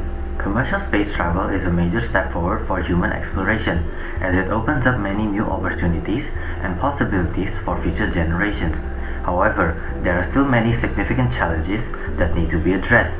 We recommend stricter safety protocols, international cooperation, environmental considerations, establishing an ethical framework for future space explorations, and innovation incentives to drive continuous technological advancements. Now, for our individual learning outcomes. Jessin has said that she has become a better leader, ensuring timely meetings and clear communication among team members. Naji has said that he has learned to utilize technology to make our meetings more productive and our presentations more engaging. Chelsea has said that she has learned the importance of clear, precise writing and the power of brainstorming to generate new ideas. For me, I have learned to be thorough in my work and appreciate the feedback process for continuous improvement. For Tuha, he now understands the value of a well-organized document and the role of visual elements in enhancing communication. And finally, Bayu has said that he has learned the value of supporting the logistical aspects of group work and contributing to the creative process to enhance our projects. And lastly, for the summary of all learning outcomes, we have learned to enhance our writing skills in essay, report, and thesis. We have also learned to conduct research in a proficient and efficient manner. We have also learned to adapt to our group's needs in collaborating when conducting our research, writing, and compiling. And lastly, we have learned to manage our time in a better way. Now, for the last part, I would like to give it back to Jessin. Okay, thank you so much, Karako, and thank you so much, Chelsea, and most importantly, thank you for the audience for listening. We are open for any questions from the audience. And lastly, we would like to present our video of our memories of our journey. Sit back and watch. Thank you so much and goodbye.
I would like to say this presentation is informative and rich in quality.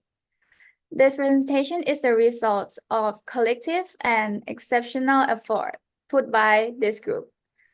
Personally, the topic that the challenges of commercial space travel are really interesting, and I gain a lot of knowledge from your team. So anyone interested asking question for this team? Yeah, okay. I got a question. Okay. Yeah, thank you guys for your brilliant performance and work, well explained. But I got one question. So could you please give me an example of the impact of commercial space travel on economy? It's that my question. Thanks. Thank you, Bruno, and thank you, Prim, So to answer your questions, let me use Uber and TT for example. They rely on the combination of satellite signals and chips inside smartphones to connect drivers and riders, and it's also to provide direction in every city. In 2023, Uber backbone application made up 330 billions, or slightly greater than 50% of the global space economy, while Reach application represented 300 billion. That's it. Thank you. Okay, did Thank anyone you. have any question? Yes, I also have a question. Yeah. So I have a question on the thesis topic, commercial space travel. Can you give us 2 benefits of commercial space travel? Yes, for this other question, I'll answer it because it's kind of connected to the one that I have answered. Thank you, Sada, first of all. And the benefit for the commercial space travel is the first one will be space tourism. We can go to the space, travel into space. And then the second one will be technology advancements, like what I've said, Uber and TT, they use the satellite signals like that. And that's it from me. Thank you so much. Okay, thank you everyone for your efforts in bringing this important issue to light. So now, without further ado, I would like to welcome the fourth group, which is my co-host group. Yeah, and let's welcome team leader and his team. Let's take a floor.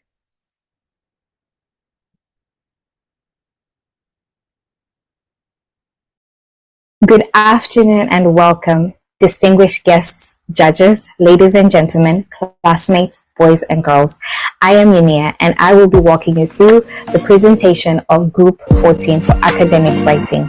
I hope you enjoy and learn something. Thank you so much for your time. In this academic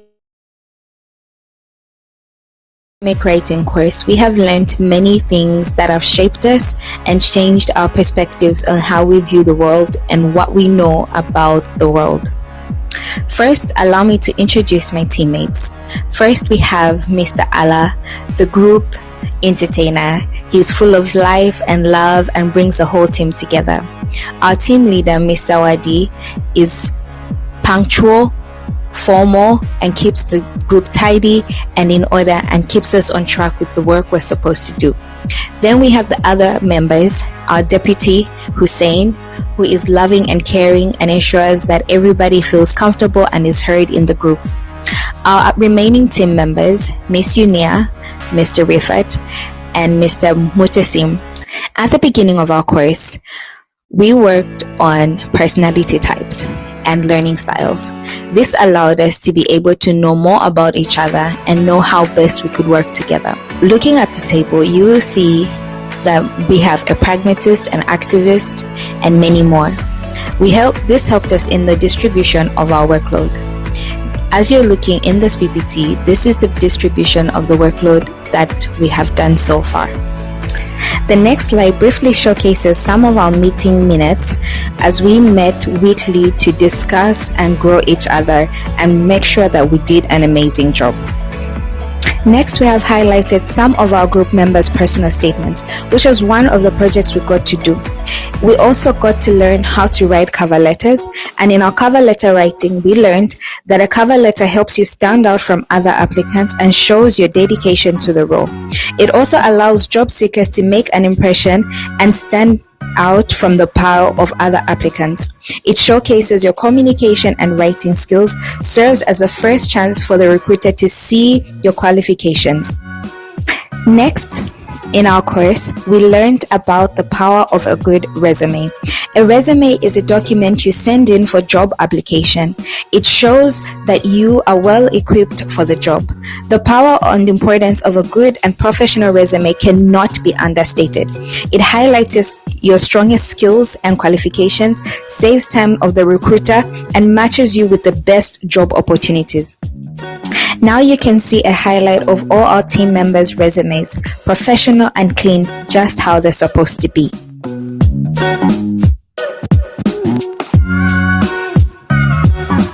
Mind maps are a creative way of basically mapping out your ideas. So let's say you have one big chunk like the thesis that we had to do, which was increased automation and efficiency in business production. So you would start with like as the main city, and then you would lay out more of your ideas as they come to you. Personally, as a creative, I really loved mind maps because they're just so fun. I get to color and make it however I want it because I'm just laying out my ideas, and then I can worry about reordering them later. Here we have the essay mind map, which was impact and future solutions of mechanized agriculture. You can see all the things that we covered. Next, we have a highlight of what we learned during essay writing. A good essay showcases your opinion while being backed by facts. A good essay gives your opinion in a way that notifies the reader what is true and what you think is not true. A good essay has format and signposting. Signposting enables the reader to know what is coming next without giving away too much information. Now we have the report mind map. Our report was based on the impact of artificial intelligence on job opportunities. Mapped out here is all the key topics that we highlighted because we believe that it is relevant to the time that we are in, and many of us are interested in artificial intelligence careers, as well as being able to understand the future workplace. As young professionals getting into the industry, it is best to know how well fitted we are for the job market once we graduate from university. Now, here are some sample images of the report that we did. As you can see, Professor Wallace has done an excellent job in equipping us with all the necessary tools that we need to write a wonderful report. For our thesis, the meat and bones of our collective efforts this semester, we chose the topic Increased Automation and Efficiency in Production. I'd like to start us off with a few definitions. What is automation? Automation is the use of technology and machinery to perform tasks previously performed by humans with minimal or no human intervention. What is efficiency? Efficiency is the ratio of output to input in production processes, reflecting optimal resources to achieve desired outcomes. What is production? Production, the process of creating goods and services to add value to the market, in coordination with resources such as labor, machinery, raw materials, and products, and deliver services efficiently and effectively, meeting quality standards and fulfilling customer demand. The transition of production systems towards automation has presented the world with extraordinary results, with opportunities to enhance efficiency, reduce cost, and improve the quality of goods through the integration of technologies such as robotics, artificial intelligence, and digitalization. Though despite the potential benefits of automation, understanding the factors influencing adoption and its impact are crucial to maximizing its benefits. In our thesis, we had 4 main questions as areas of research. 1. What are the main drivers influencing the adoption of production? How does increased automation impact the efficiency, including factors like productivity, quality, and cost effectiveness? What are the challenges and obstacles to effective automation implementation, and how can they be overcome? 4. What strategies and frameworks can organizations employ to organize the benefits of automation in production? And now, to our methodology. For our methodology, we use both qualitative and quantitative methods. We analyze data from multiple sources, journals, articles, and trusted surveyors to come up with the data for our thesis. We analyzed information from the last 2 decades, looking at global market trends, economic trends in regards to automation. This led us to this finding. In today's globalized market, manufacturers face intense competition. Companies that embrace automation can gain a significant competitive advantage by producing goods more efficiently, lowering costs, and quality product. Consumers today demand a wider variety of products with shorter lead times. Automation enables to adopt process customer demands. We have found that this is one of the leading reasons why many companies tend to opt into automation. Of course, nothing is without its limitations and challenges. Significant upfront investments in technology, equipment, and infrastructure. This can be a barrier for smaller companies with limited resources. Effectively implementing and maintaining automated systems requires skilled personnel with expertise in robotics, AI, and other relevant technologies. Increased reliance on interconnected systems raises security concerns. Companies need to invest in robust security measures to protect their systems from cyber attacks. Concerns about automation leading to job losses are also a major consideration. While automation may eliminate some jobs, it is safe to note that it also creates opportunities in new areas such as system design, maintenance, and data analysis. This allows for the global community to improve its skills and the job market to up in technology. In conclusion, our research has shown us that though the initial cost, it is safe to note that the benefits far outweigh the negatives, and as such, automation is the future of humanity.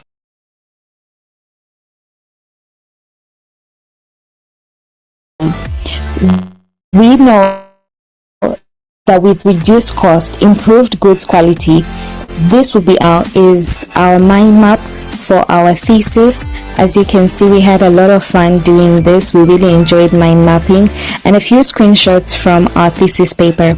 During our thesis writing, we learned how to present a clear argument or perspective about our topic.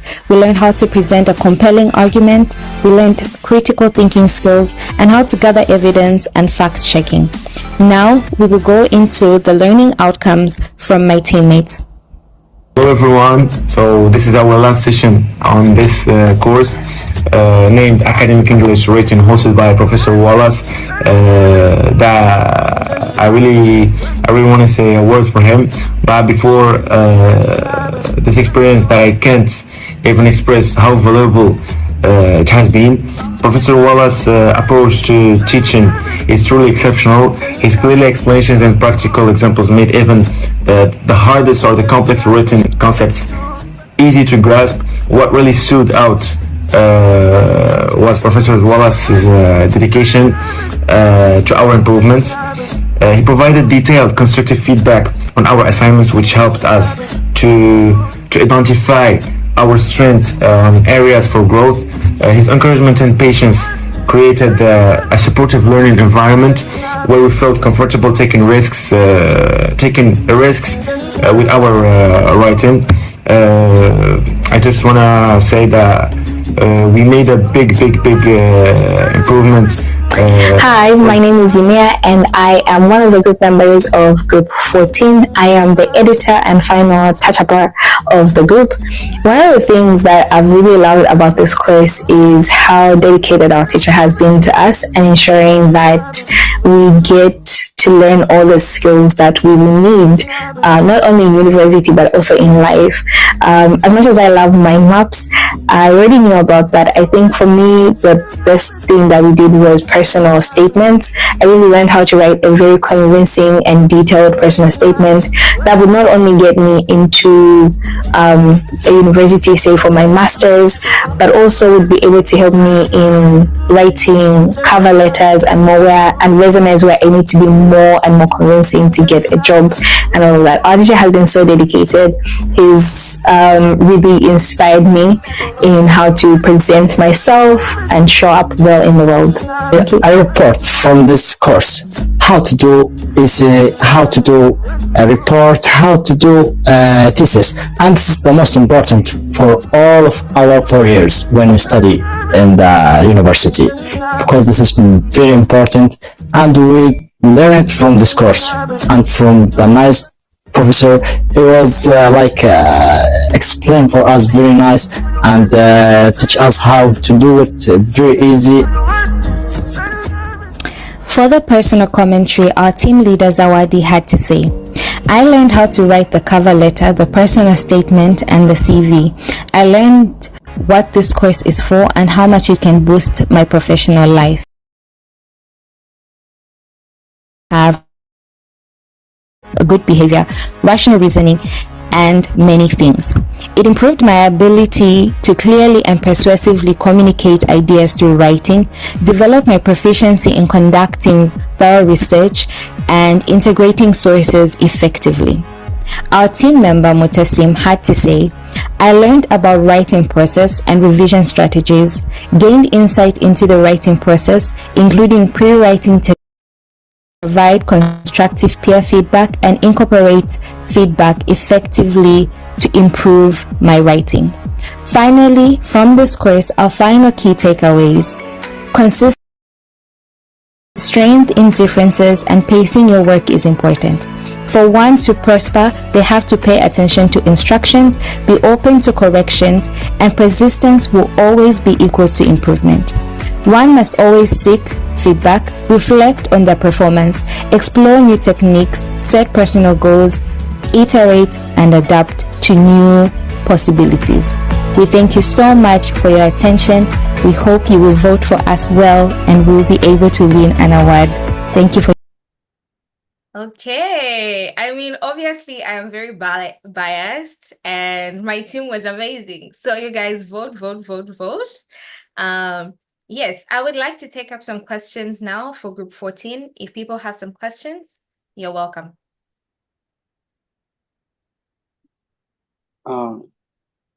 Yes, I have a question. We have listened to your wonderful presentation for so long. I have a question regarding your wonderful presentation. My question is, what is exactly the automation? Thank you for that question. Do we have a member from group 14, please, to take it up? Yes, thank you for the question. Thank you, Ms. Yunia and Mr. Rifat.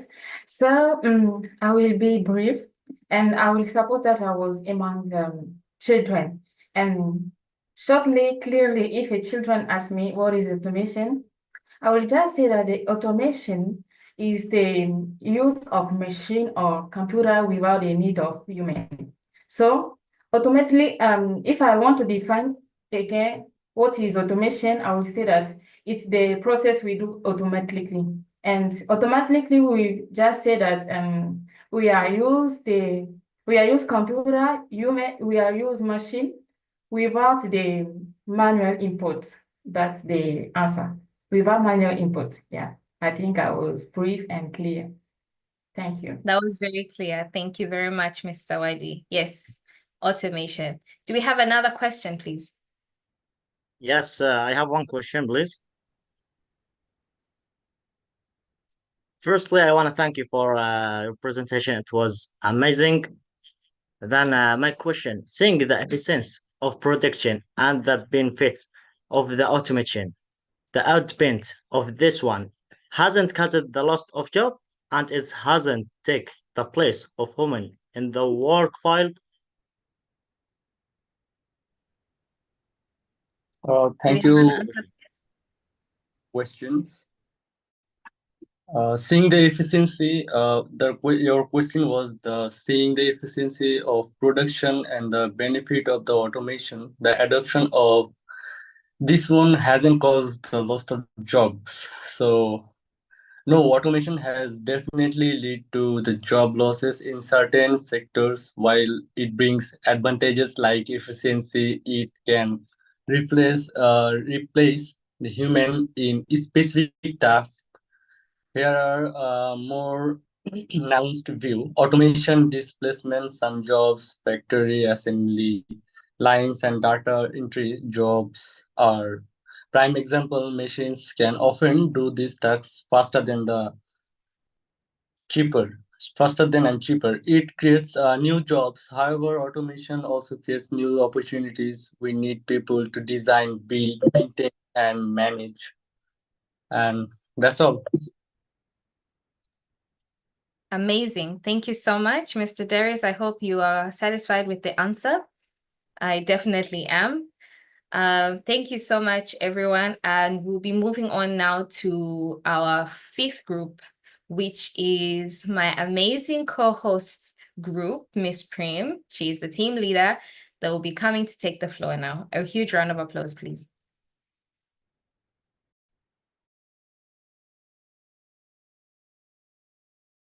Ms. Prim, you may take the floor.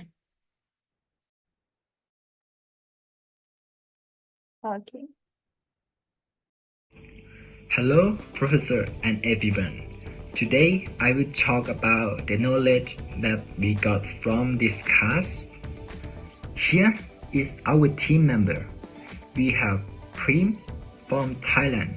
She is leader. Heng from Thailand, deputy leader. Proy from Thailand. Pao from Thailand. Nanda from Indonesia. The last one is Folibert from Congo. And now we come to the teamwork part. As anyone has seen, we have tried our best and tried to divide the duty equal. We assign duty as follows: create mind map, research information, combine the content, correct grammar, create presentations, and the last one is completeness of the work.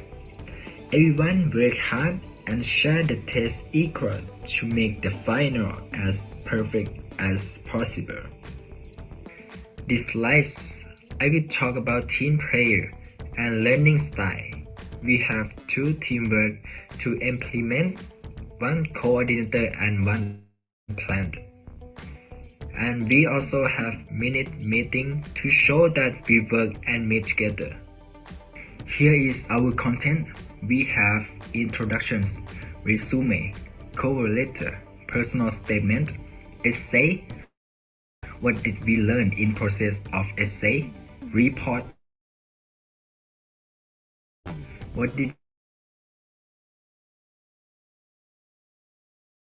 we learn in process of report.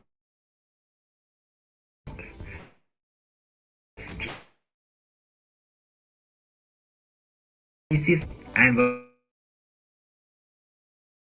did we learn in process this. The last one is learn.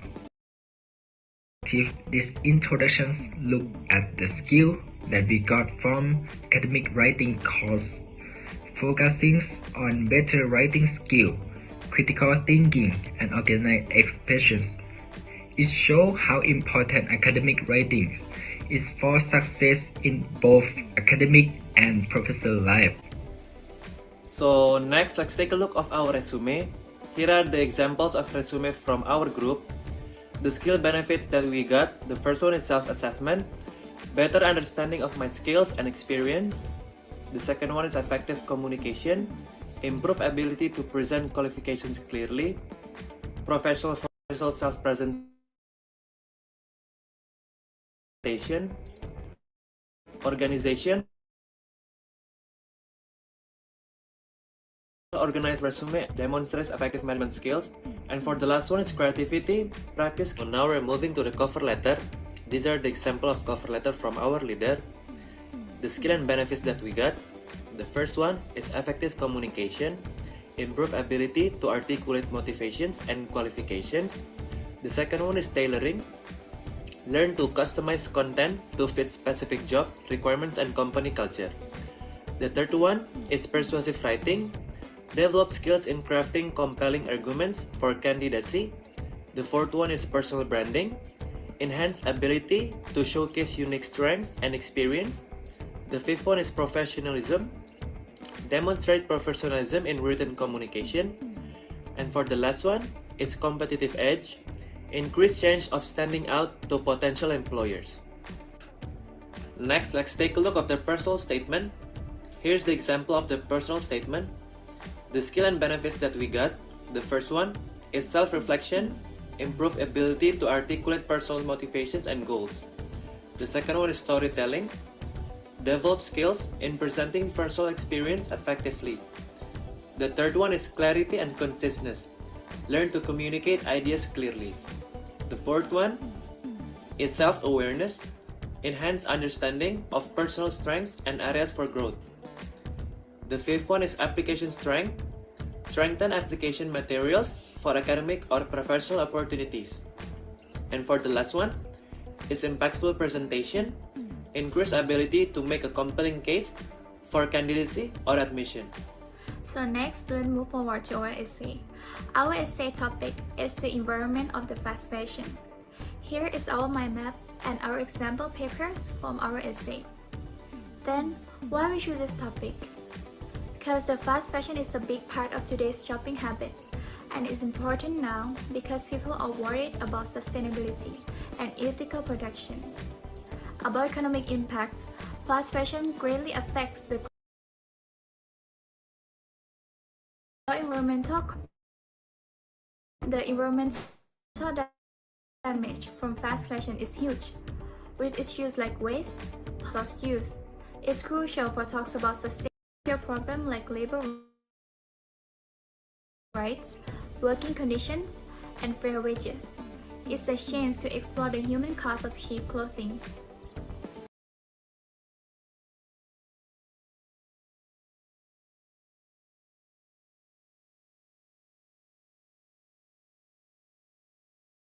Interesting. Looking at instant gratification,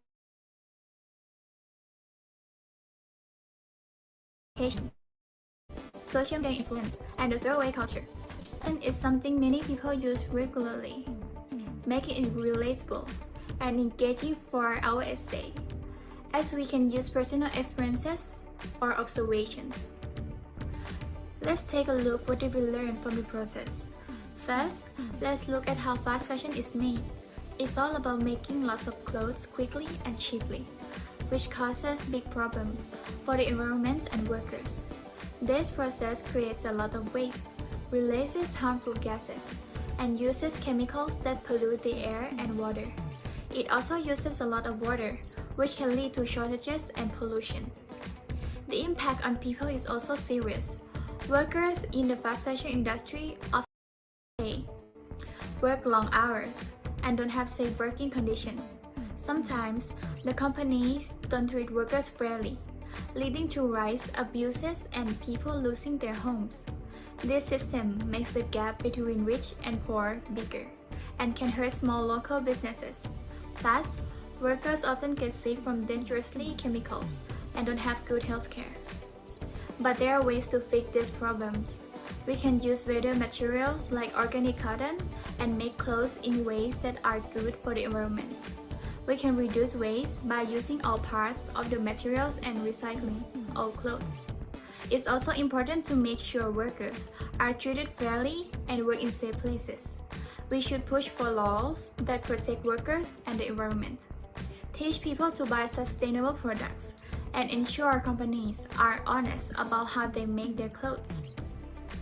Let's move forward to our report. Our report topic is the economic impact of an aging population and falling birth rates. Here's our mind map and our example of papers of our report. Then, why we choose this topic. Many countries are dealing with aging populations and fewer births, making it a topic that matters worldwide. About economic effects, these traits impact the economy, affecting jobs, productivity, pensions, and healthcare costs. About policy making, it's important for policymakers to understand these impacts to create good strategies for immigration, retirement, and family support. About business impact, companies need to adjust their plans and strategies due to changes in the workforce and consumer markets. About social and cultural effects, these trends also affect social structures, relationships between generations, and cultural norms. About social system sustainability, systems like social security, pensions, and healthcare face challenges due to these demographic changes. Future trends, studying these traits help predict future economic conditions and changes. So, what did we learn from this process? First, we are facing a decreased workforce size due to an aging population and low birth rates. This means fewer people are available to work, impacting our overall productivity and innovation. As a result, economic growth is slowing down With fewer workers, it becomes harder to drive the economy forward and maintain the same level of progress. Additionally, there's an increased demand for healthcare services and social support for our growing elderly population, leading to higher healthcare costs. Our pension systems and social security programs are also under strain, with fewer contributors and more beneficiaries. It's becoming challenging to sustain these essential services. To address these issues, government policy adjustments are necessary. We need to implement policies that respond to these demographic shifts to ensure economic stability and social welfare for all. Here is a case study in Japan. As you can see in the graph about the birth rates, it's decreased since 1949 to 2022. But Japan have government policy adjustments, such as supporting families with childcare. The government is making childcare services more available and affordable, and offering longer parental leave to help working parents balance their jobs and family life. Financial help for families. Japan provides financial aid like child benefits and tax breaks to ease the cost of raising children and to encourage families to have more kids. Improving healthcare and elderly care. Japan is expanding access to long-term care services and adjusting how healthcare is funded to ensure it remains sustainable and affordable as more people grow older. These steps aim to maintain Japan's economy, improve quality of life, and manage the effects of its changing demographics. So let's move forward to our thesis. Our thesis topic is about the disparities in healthcare access and delivery between urban and rural. And here are the example papers from our group thesis, and why we need to choose this topic. This issue affects many people. Understanding these differences is important for improving overall health and making sure everyone gets the care they need. And our research can help create better healthcare policies by showing what different areas need. And it can guide us where to send more healthcare resources to improve services in needy areas. And this topic helps promote fairness by ensuring everyone has access to good healthcare, no matter where they live. Healthcare differences affect the economy, impacting work productivity and healthcare costs in various regions. So what did we learn from this process? First, we noticed a big difference in healthcare access between urban and rural areas. People in urban usually have better access to healthcare services, so they can get care more easily and quickly. In contrast, people in rural often have limited access, which affects their overall health. Another important point is the number of healthcare facilities. Urban usually have more hospitals, clinics, and specialists. This means urban residents have more options for healthcare. But on the other hand, the rural often lacks these facilities, which limits healthcare options for residents. About transportation is also a key factor in healthcare access. In rural, healthcare facility can be far away, and there are fewer transportation options. This makes it hard for rural residents to get to medical appointments and receive the care they need. The number of healthcare workers is another big issue. Urban usually have more doctors, nurses, and specialists, but rural areas often don't have enough of these important workers, which means longer wait times and less access to necessary healthcare. As you can see from the chart, the number of providers such as primary physicians and dentists, the number here of the urban are higher than the rural. Finally, there are big differences in technology between urban and rural. Urban usually have better access to advanced medical technology and telemedicine services, which improve the quality and speed of healthcare. Unfortunately, Rural areas often don't have these technologies and miss out on their benefits. So next, I will show the case study from Africa. In Africa, there are millions of people who live out of the reach of healthcare. 1 out of 5 children will not reach the age of 5. They will die from malaria, pneumonia, conditions we know how to treat. It does not have to be that way. The traditional model for healthcare is people go to the facility to seek help. With the community health model, we take the services to the people. The community health worker is a trusted neighbor. They go and provide services that prevent illness. It is cheap, and yet the impact is immense. Right now, governments are rewriting their plans for their healthcare systems. The question is, will we do it right? What it will take is investing in the last mile, ensuring that every child and family has a community health worker in their neighborhood or in their village. Are we going to do what's needed to support these community health workers? Will we be as brave as they are every day in how we design the systems to support them? So the next part is our research methodology. We use qualitative research. So our group do a questionnaire here. As you can see in the questionnaire here, everyone believes there are significant disparities in healthcare access and delivery between urban and rural areas. And some of them experience that difficulty scheduling an appointment from the clinic, long wait time at the clinic. And the economic factors are the main causes of these disparities. So next I want to talk about the learning outcome that we got from academic writing. I want to talk about what we learned from academic writing. It's not just about writing essays or reports. It's about learning to communicate effectively in academic settings. When we study academic writing, we focus on making our ideas clear and easy to understand. We also learn how to think critically by examining and evaluating different sources. Research skills become important too, as we learn how to find and use information from books, articles, and other sources to support our ideas.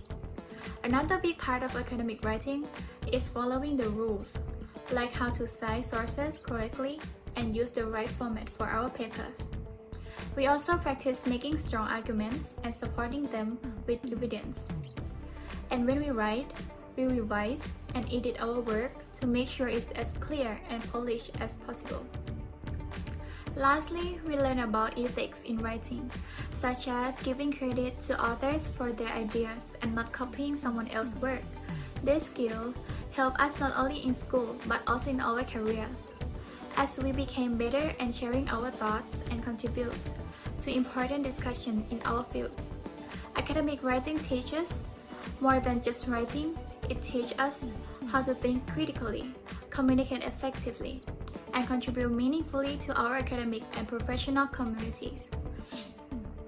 We thank you for your attention and the time you spent evaluating our research. We are now ready to answer your questions and discuss in more detail any points you wish to explore further. Wow, that was amazing.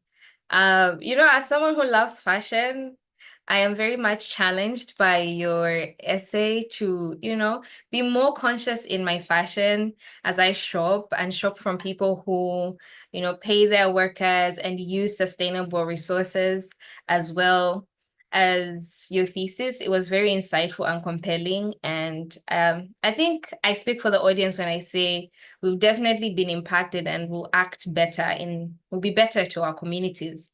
So now I will invite some questions for group 6. If we have some questions, the floor is open. Okay, I have a question. So my question is, have you experienced any direct problems with your thesis topic that you talk about the disparities in healthcare access and delivery between urban and rural? Yes, madam. From my personal experience, I have met situations before. So 3 years ago, I got very sick from COVID-19. Since my house really far from the city, right? So I had to move to a local hospital. Unfortunately, this hospital didn't have enough medical equipment and resources for all the patients. So finally, I had to move to the city for better treatment. This case will show there is the big problem in fairness in medical system that need to be fixed right away. So this is the reason that why we choose this topic. All right. Thank you so much for that response. Do we have any more questions? I have one more question. In the topic of your essays, the environments of fast fashion in the solving problem part, how do you personally participate in reducing this problem? Okay, thank you for your question. Personally, I'd participate in clothing donation products and foundation for underplaying children. Thank you. Thank you. I will take that answer and I will participate as well in clothing. Miss Prim, over to you. Yeah, I'm really happy for my team and really thank you for your lovely feedback, Yunia. So well done, my team. So now, without waste our time, we have arrived at the last group. I would like to welcome Group 4 to the stage. Group 4, the floor is yours.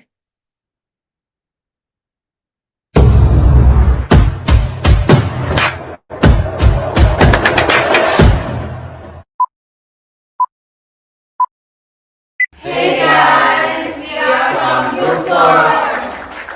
Hi guys, this is me, Titi Watangpia Kanisaon. You can call me Mine. My major is Artificial Intelligence and I'm the team leader of Group 4. Hi everyone, my name is Raksha Khalil. I am doing my major in Aeronautical Engineering and for the Academic Writing Group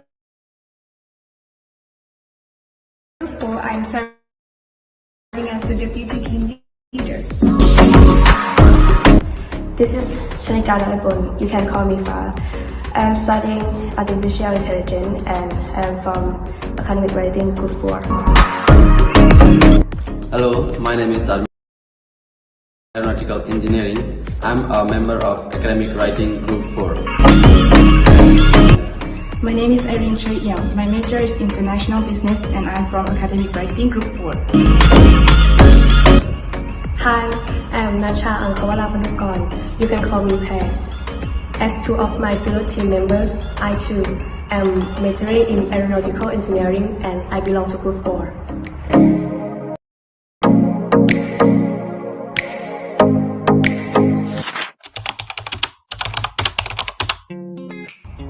I supervised our task, rewrote portions of essay and report based on the primary research, conducted meetings, wrote script for the presentations, did primary and secondary research required for the thesis, and mostly became speaker of the group. My main focus was on primary research for report and creating its mind map. I contributed to thesis, analyzing China's to ratio. I worked on introducing our team, conducted primary research, and ensured our final report was properly formatted. I also helped create our final presentation. I focused on primary research for our essay, created and animated introduction videos, and analyzed the draw lecture in Thailand and Nepal for our thesis. My role involved helping the team understanding our questionnaire, rechecking the individual work, conducting primary research, and editing visual for our thesis and essay. I was responsible for keeping our meeting minutes, checking grammar and structure across our documents, and creating visual aids for our report, and collecting resources for our thesis. So we are both team workers in our group. As a team workers, we naturally foster harmony and support our teammates throughout our assignments. Our role was important in mediated discussion and ensuring everyone's ideas were heard, especially during challenging part of our project. Interestingly, we have a different learning styles. I'm a theorist, while Play is a reflector. As a theorist, I focus on analyzing topic deeply for looking underlying principle. This helps in structuring our essays and report. And as a reflector, I encourage the team to consider different perspectives before making decisions. This was particularly useful during group discussion and final reviews. As a safer pragmatist, I provide the drive to keep our team moving forward.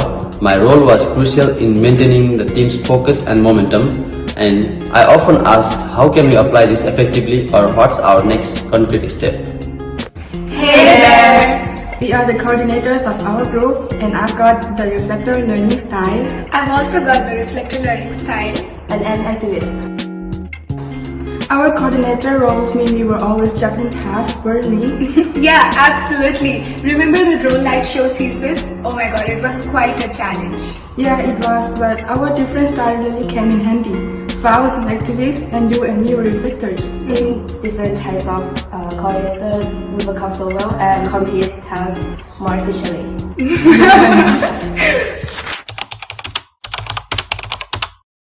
Sure, let's move into the slides. Welcome back, dear friends, to this digital space where knowledge flows and ideas embrace. As we reunite in this virtual hall, I'll join you now to guide you through it all. Our first slide is dedicated to academic writing. Here, we will explore the principles and techniques that form the foundation of scholarly communication. We'll delve into the importance of structure, clarity, and evidence-based arguments, which are essential for producing high-quality academic work. Next is the reintroduction to our group members. Please take a moment to have a look in case you might have forgotten.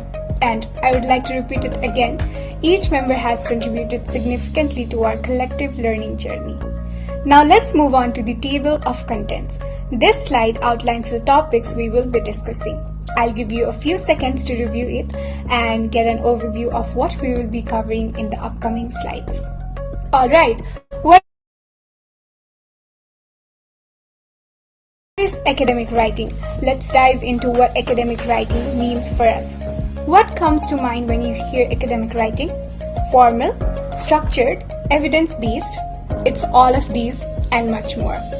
Academic writing is a form of formal evidence-based communication used in scholarly higher education for several reasons.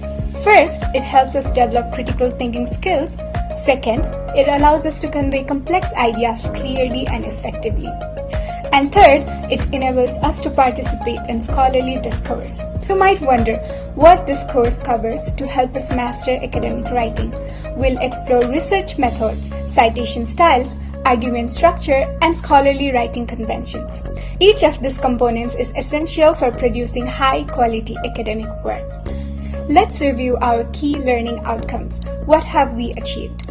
First, we mastered creating clear, well-structured academic text across various genres. Second, we've developed effective research skills and critical analysis of scholarly sources. And lastly, we've improved our time management and collaborative abilities on academic projects.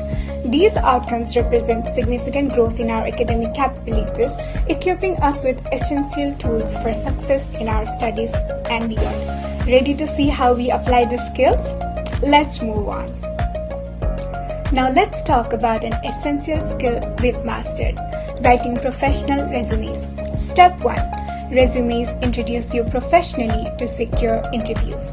A well-crafted resume is your first impression, and it can open doors to job opportunities. Step 2. Key sections include contact information, a career objective, education, work experience, and skills. Each section plays a crucial role in presenting your qualifications effectively. Step 3. Customize your resume to match your job requirements. Tailoring your resume for each application shows employers that you are genuinely interested in their specific role.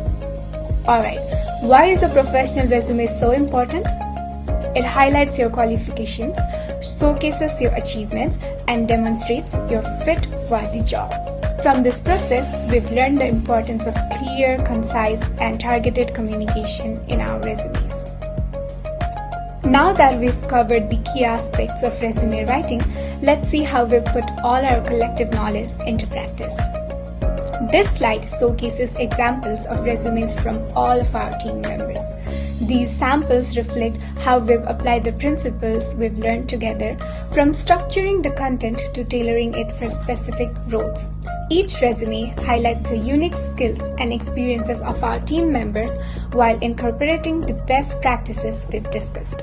It's exciting to see how our shared learning has translated into effective resume writing. Shall we take a look at these examples and celebrate our progress? Let's move on to next slide. Our next topic is cover letters. We've learned how these pair with our resumes to create a powerful job application package. A well-crafted cover letter complements our resume, highlighting our most relevant skills and experiences for each specific job. On this slide are the examples from all 16 members showcasing cover letters. These samples reflect our collective learning and how we have applied to the best practice. Let's explore another crucial aspect of our academic writing journey: personal statements. We've learned that personal statements are our opportunity to showcase who we are beyond grades and test scores. They highlight our unique experiences, motivations, and goals. On this slide are the examples of personal statements from all 16 members again. Each demonstrates how we've applied key elements we've learned to create compelling personal narratives. Okay, let's explore what we have learned about essays. We've discovered 4 main types: descriptive, expository, persuasive, and narrative. Each serves a unique purpose in academic writing.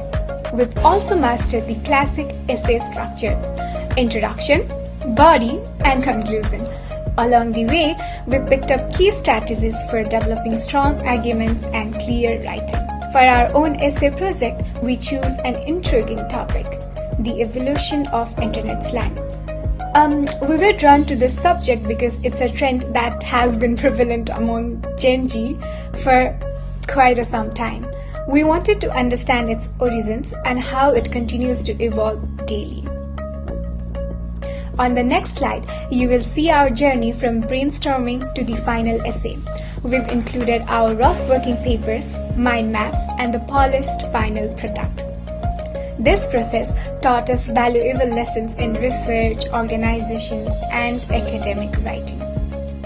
Through this project, we've gained insights into linguistic trends, online communication, and the dynamic nature of language in the digital age.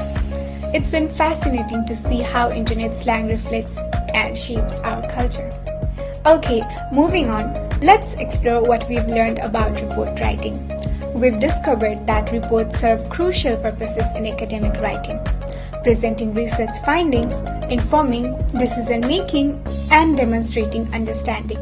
We've also mastered key points for clarity and conciseness, using clear language, being concise, organizing logically, and revising thoroughly.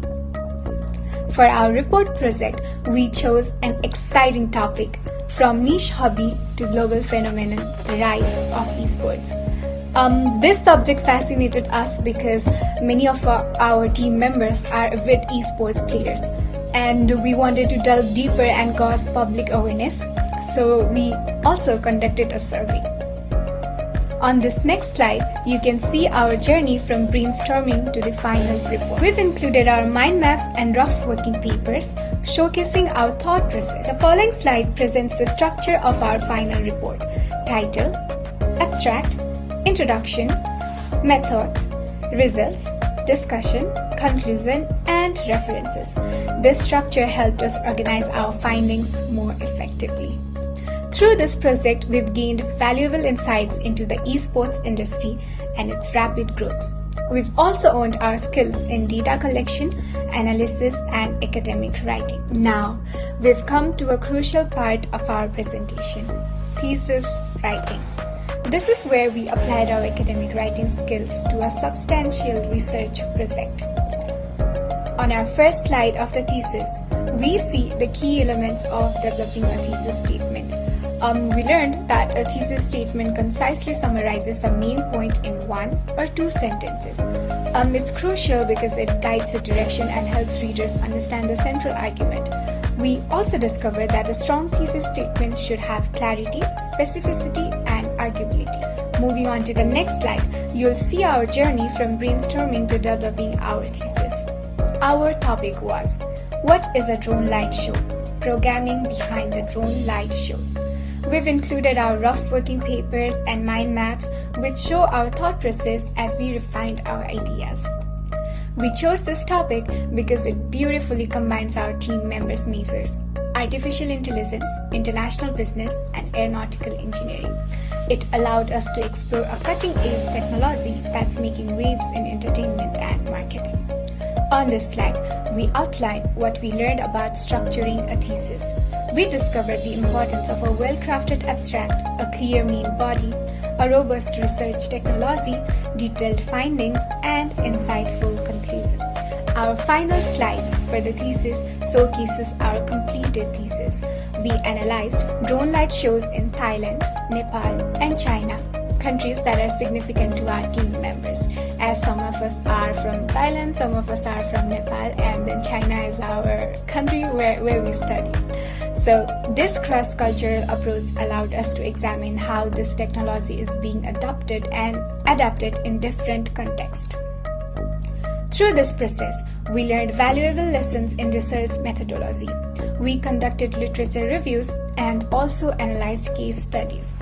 We discovered the intricate programming behind drone choreography and the business models that make these shows viable. Our findings revealed fascinating insights into the technical challenges of coordinating hundreds of drones, the regulatory landscape in different countries, and the creative possibilities of this new medium. In conclusion, this thesis project not only deepened our understanding of drone technology, but also honed our skills in collaborative research, data analysis, and academic writing. It's been an absolutely exciting journey from a simple idea to a comprehensive thesis, and we are proud of what we have accomplished. Alright, now let's take a closer look at our thesis, and to learn more about our topic, perhaps we can show a short video that we have prepared to bring our research to life.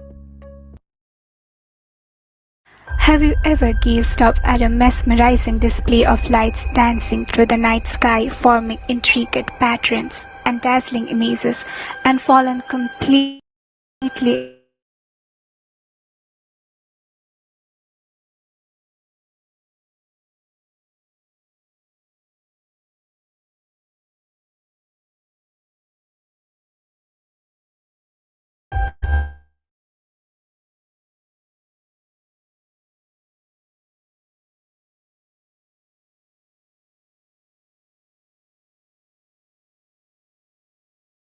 At its core, a drone light show is choreographed performance using a fleet of drones equipped with brilliant LED lights. These shows serve as a modern, eco-friendly alternative to traditional fireworks, offering customizable and reusable entertainment. But how do these shows actually work? It all starts with meticulous planning and programming. Skilled technicians use specialized 3D animation software to create a visual storyboard, mapping out each formation and flight path. This data is then translated into precise instruction for each drone. During the show, each drone follows a predefined flight path, maintaining specific altitude, speed, and synchronization with other drones. The onboard LED lights change color and brightness on command, bringing the aerial canvas to life. Behind the scenes, a central computer system coordinates the entire fleet, ensuring safe descent between drones and seamless execution of the performance. On the ground, trained pilots stand ready to intervene if needed, though the drones operate autonomously during the show. The technology powering this display is impressive. Each drone is equipped with GPS for precise positioning, while advanced algorithms handle tasks like collision avoidance and formation control. Wireless communication systems allow for real-time coordination between the drones and the ground control station.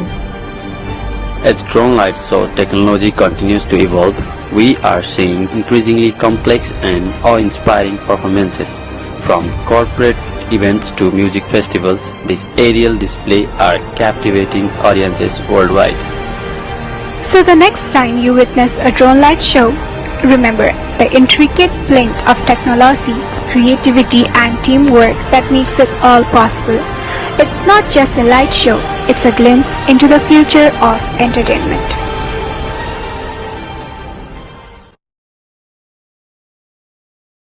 Okay, Now that we've covered the academic writing parts, let's talk about the important things we've learned throughout this journey. Effective group work strategies.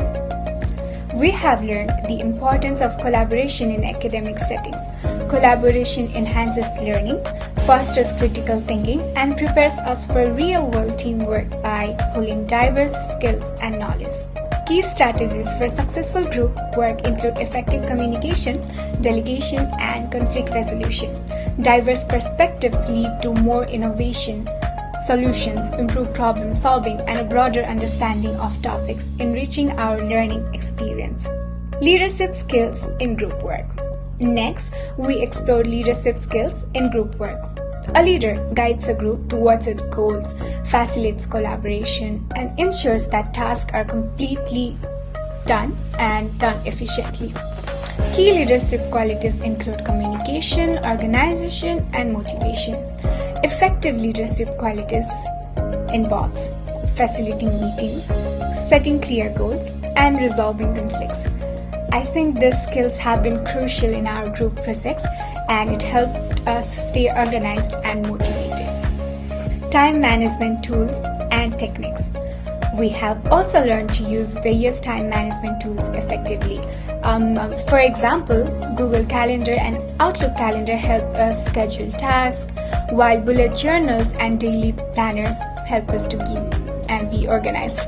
Apps like To-Do List, Trello, and Pomodoro Timer have been essential for tracking our progress.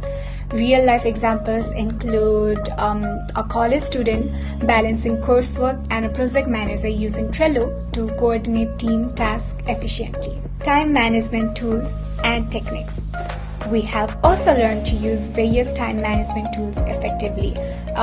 For example, Google Calendar and Outlook Calendar help us schedule tasks, while bullet journals and daily planners help us to keep and be organized. Apps like To-Do List, Trello, and Pomodoro Timer have been essential for tracking our progress. Real-life examples include a college student balancing coursework and a project manager using Trello to coordinate team tasks efficiently. As we reach the end of our academic writing journey, let's reflect on what we have accomplished together. We have covered a wide range of topics, from the basics of essay writing to the intricacies of thesis development. We've honed our critical thinking and analytical skills, learning to craft compelling arguments and support them with evidence. We've mastered time management and organization, essential skills for any academic or professional endeavor. And we've also developed our ability to communicate effectively and collaborate with others, skills that will serve us well beyond the classroom. But our learning does not stop here. The importance of continuous learning cannot be overstated. In our rapidly evolving world, staying updated with evolving knowledge and skills is crucial. It allows us to adapt to new challenges and seize opportunities in both our academic and professional lives. We learned writing is not just about putting words on paper. It's about clear thinking, effective communication, and the ability to engage with complex ideas. The skills we have developed here will help us express our thoughts more clearly, argue our points more persuasively, and engage more deeply with the world around us. As we move forward, we will remember to keep challenging ourselves, keep writing, keep thinking critically, and keep learning. The journey we've started here is just the beginning.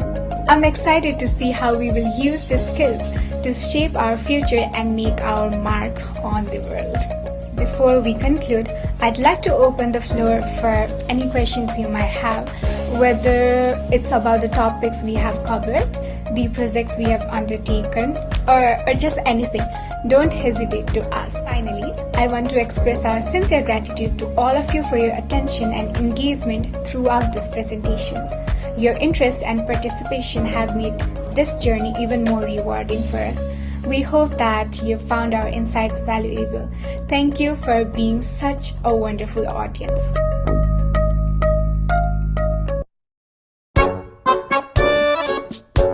Hi. Bye. A few minutes later. I also want to do it. Oh, Stop. yeah, do what? त्यही त भन्नु नि मैले Okay. Hi.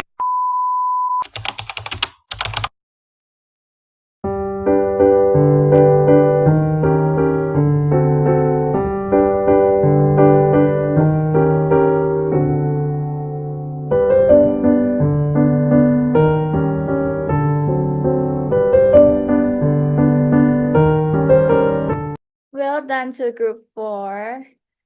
You really did a great job. About the drone, it's very interesting and impressed me a lot. Your presentation is very wonderful and you guys did really hard work and I saw how your teamwork you guys are. So have anyone have a question for this group? Yes, I do. First of all, I would like to congratulate Group 4 in advance. But leaving that aside, I have a question.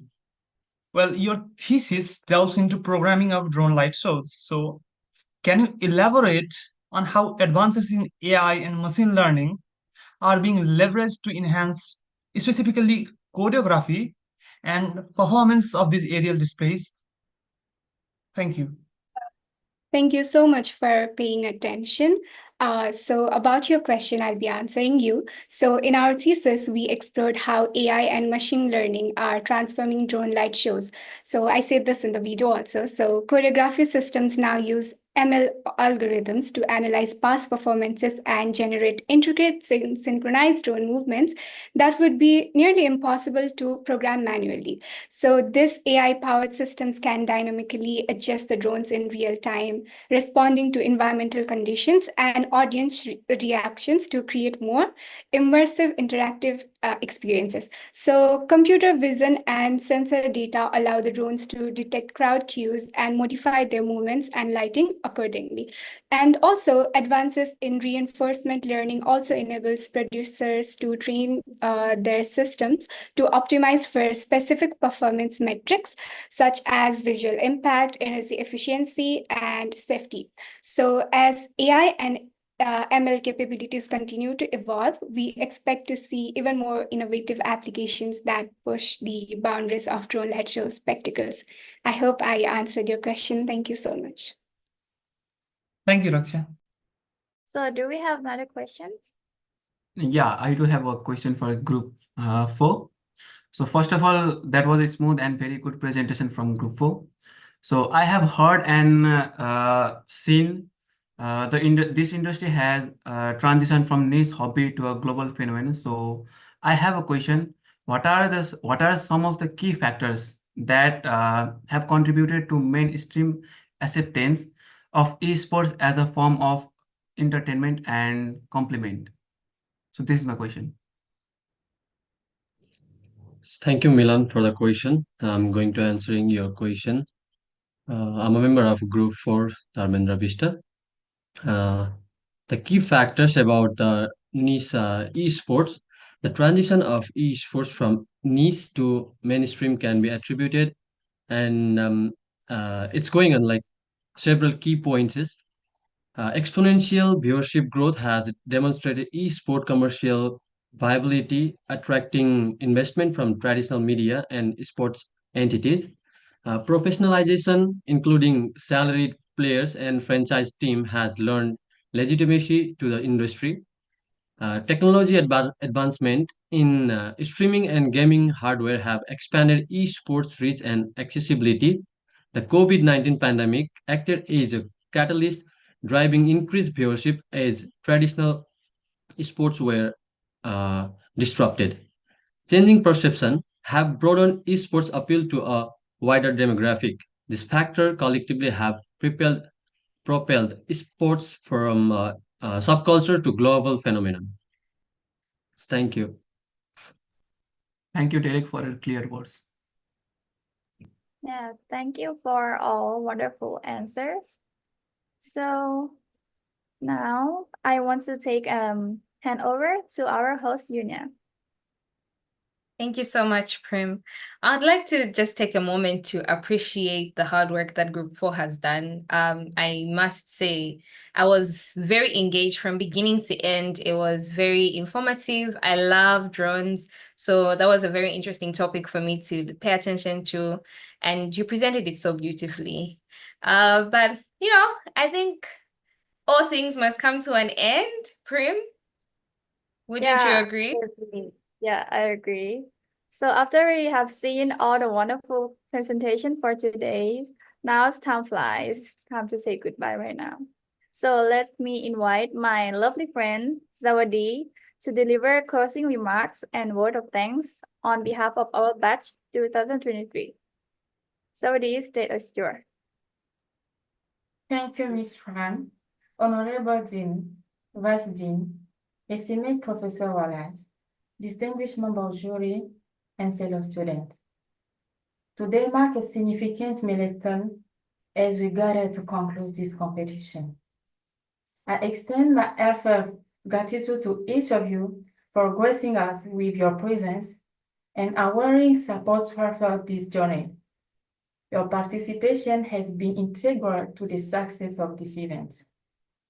Reflecting on our academic journey, I recall Professor Wallace's poignant question at the outset of our academic writing course.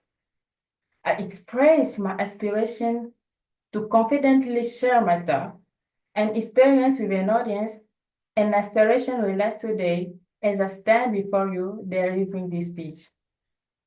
Academic writing, as we have learned, it's not merely about acquiring knowledge and honing writing skill.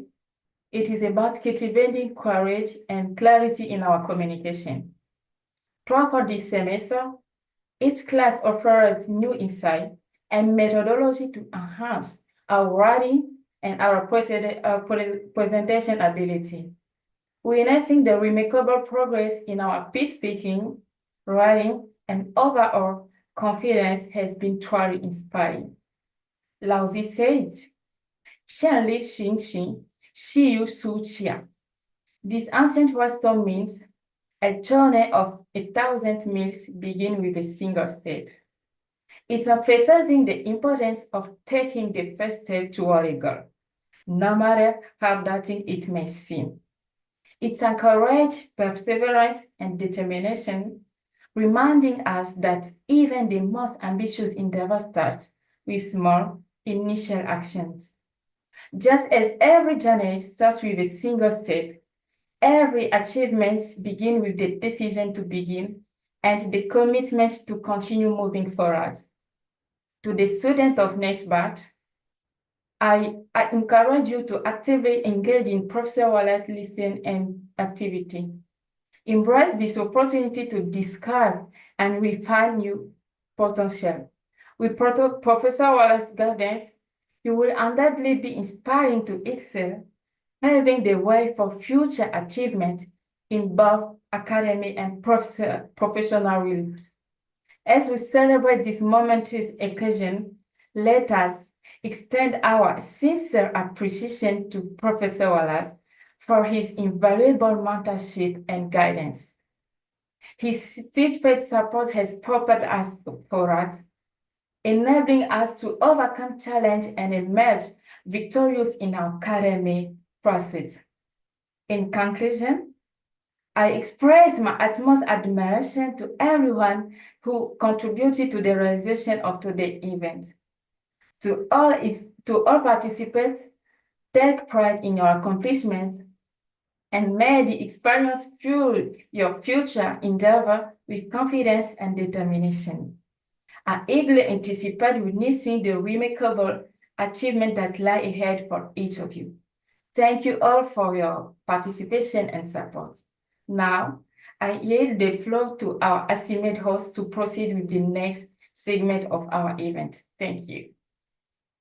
Thank you, Zawadi, for your heartfelt and meaningful closing speech.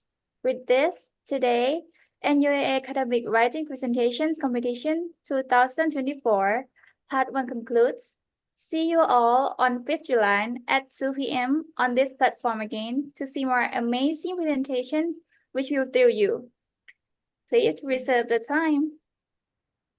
Yeah, don't forget, please, next week, 5th July. But before we head off, we have a few more speeches.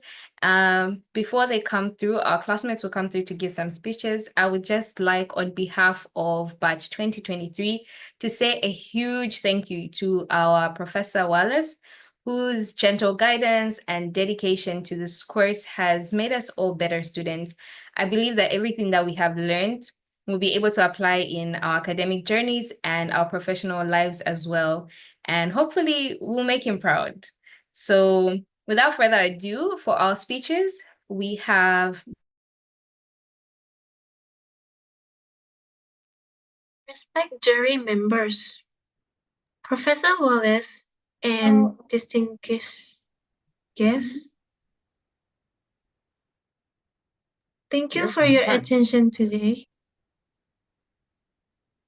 And hey, everyone else, I'm Titi Watang Piakanisaon, team leaders of the awesome Group 4. We've just wrapped up our presentation, and we hope you enjoy it as much as we enjoy creating it. I also like to give a big round of applause to all of the others team. You guys have done an incredible job too. Now, I've got to give a massive shout out to my incredible team. You guys have been absolute rock star. The countless hours, late nights, and endless brainstorming session we've poured into this project, it looks like it's all paid off. Without this dream team, we wouldn't have been able to deliver what we just did. Thank you all again for this opportunity and for your attention during our presentation. Thank you. So I will invite next speech is from Group 1. Please take your floor. Thank you, Prem, to give me the opportunity to expressing myself. So good evening, everyone. For those of you who have not met me, I am Sulaiman Islam, leader of Group 1 in Professor Wallace academic writing course. Today, I want to talk about the incredible journey we have all been on this semester and the valuable tools we have gained. Firstly, a big shout out to my amazing team. To Ali, my deputy, thanks for your constant support and helping keep the group on track. And to Sandesh, your research skills are truly top-notch. To Shubho, Ruba, and Aya, thanks to you all, you guys are also did a lot of work. Together, all 6 of us in Group 1 have learned so much. This course was not just about writing different documents. It was about building a foundation for clear and impactful communication, a skill that will serve us all well in the future. We tackled resumes and cover letters, learning how to effectively present ourselves in the professional world. We honed our essay writing, ensuring our arguments are well structured and persuasive. We delved into reports and learned how to organize and present complex information. And finally, we explored the intercases of thesis writing, a skill that will undoubtedly benefit many of us we move forward in our academic pursuit. But the most valuable lesson, I believe, was the power of teamwork. Throughout the course, we collaborated, shared ideas, and offered constructive criticism, pushing each other to be better writers. The collaborative spirit is something I'll definitely carry with me. It's a skill that's crucial in any workplace or academic setting. So, how will these skills benefit me in the future? Well, imagine this: I'm applying for a dream job with showcase not only my qualification but also my ability to communicate effectively. Or picture me presenting my research at a conference. Thanks to the report writing skills I have honed, I can organize my findings in a clear and impactful way. These are just few examples. The application of these writing skills are truly endless. Professor Wallace's academic writing course has equipped us with more than just knowledge. It's given us a toolbox for success. We can now communicate our ideas with clarity, structure our arguments persuasively, and work effectively as part of a team. These are tools that will empower us not just in our academic journeys, but in all aspects of our lives. Especially thanks to Professor Wallace, I'll be grateful to you for this amazing course. Thank you, everyone.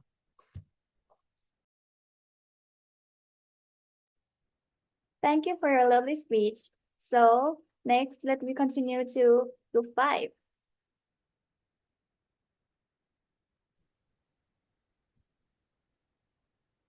Group 5, you can proceed now.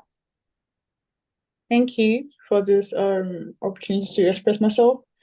First, I just want to say big thank you to Professor Wallace for leading us through this journey. It wasn't easy, but through his guidance, we were able to make it through this journey. And I also want to thank all the groups who put much effort in making this day come true. And I also want to give a big shout out to my group, Group 5. We've done a great job, and we hope things keep getting better. And we've learned a lot through this journey, and it wouldn't have been possible without the help of Professor Wallace. Thank you so much, Professor. And to the distinguished guests who came out today, who got time to be here today, we want to say a very big thank you to you all, and we hope you enjoyed it as we enjoyed creating it as well. Thank you. Yeah, thank you. That's very meaningful. So next, let me invite Group 3 to express the feeling for our course. Thank you, Prim. So, good afternoon, Professor and everyone. My name is Sun Sang Jiao Thai. I'm from Laos. I represent Group 3. I will share my feeling about the academic writing journey. Firstly, I want to congratulate everyone for their hard work and dedication. As demonstrated in today's video presentation, you all did a fantastic job, and it's clear that we put in a lot of effort until the last day of this course.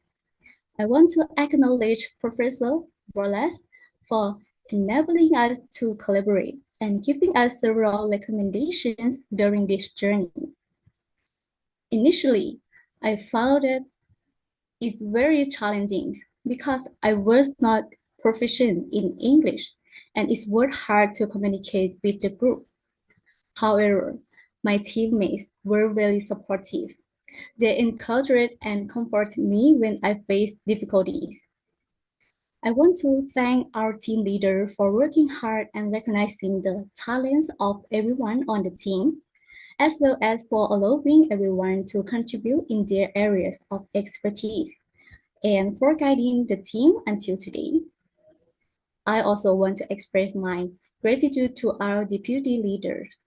She is very talented and hardworking. She brings a lot of positivity to our team. Thanks for all the team members who contribute until the very last day. We had the opportunity to exchange ideas, learn from each other's things, and help each other grow professionally. Finally, thank everyone for making this journey memorable and enriching. Congratulations once again, and all the way to you. Thank you. Thank you, my friends, for your speech. So next, let's continue to Group 14. Please take a floor. Hello. Hello, everyone. Thank you all for your attention and engagement during our work for this event. We hope you found it informative and thought-provoking. First, I would like to express our sincere gratitude to Professor Wallace for his guidance and support throughout this project. His expertise and insights were invaluable in shaping our research and analysis. To my incredible teammates, words cannot fully express my gratitude for your dedication, creativity, and hard work to make this presentation possible. I'm incredibly proud of what we have accomplished together. Finally, to our audience, thank you for your active participation and insightful questions. Your engagement has not only enriched our presentations, but has also opened new avenues for us to explore in our research. Your perspectives and inquiries will undoubtedly help us refine our ideas and push our understanding of our topics even further. This experience has been a tremendous learning opportunity for all of us. We look forward to continuing to explore this topic and applying the skills we've developed. Thank you again. Thank you all. See you. Bye-bye. Yeah, thank you from group 14. So now let's continue to group 6. Good afternoon, my dear professor, my fellow friends. So the journey of writing in academic English is both challenging and rewarding. It involves hard work, learning, and the pursuit of knowledge. Each obstacle makes us stronger, and every achievement brings happiness. I am deeply grateful for the guidance and support from my professor and my team in Group 6. Your encouragement has been incredibly meaningful to me throughout this journey. Thank you from the bottom of my heart. That's all from me. Yeah, thank you for everyone's speech. So now it's our end of the journey. I really thank you for Professor to give our time and give our efforts. What do you think, Yunia? I think it's been an amazing time. We've all been so dedicated. I mean, the audience has been amazing. Thank you for staying to the end. I believe all the work that has been done today speaks for itself. Thank you all so much for coming to the end. See you 5th of July, same place, same time. Professor, do you have any words? Yes. Now I'm worried about one point, that the benchmark created by this 6-member group will be very challenging for the second batch of students who are going to make presentation on 5th, because you have made the benchmarking very high for them to compete with you. So congratulations. Everybody did an amazing job.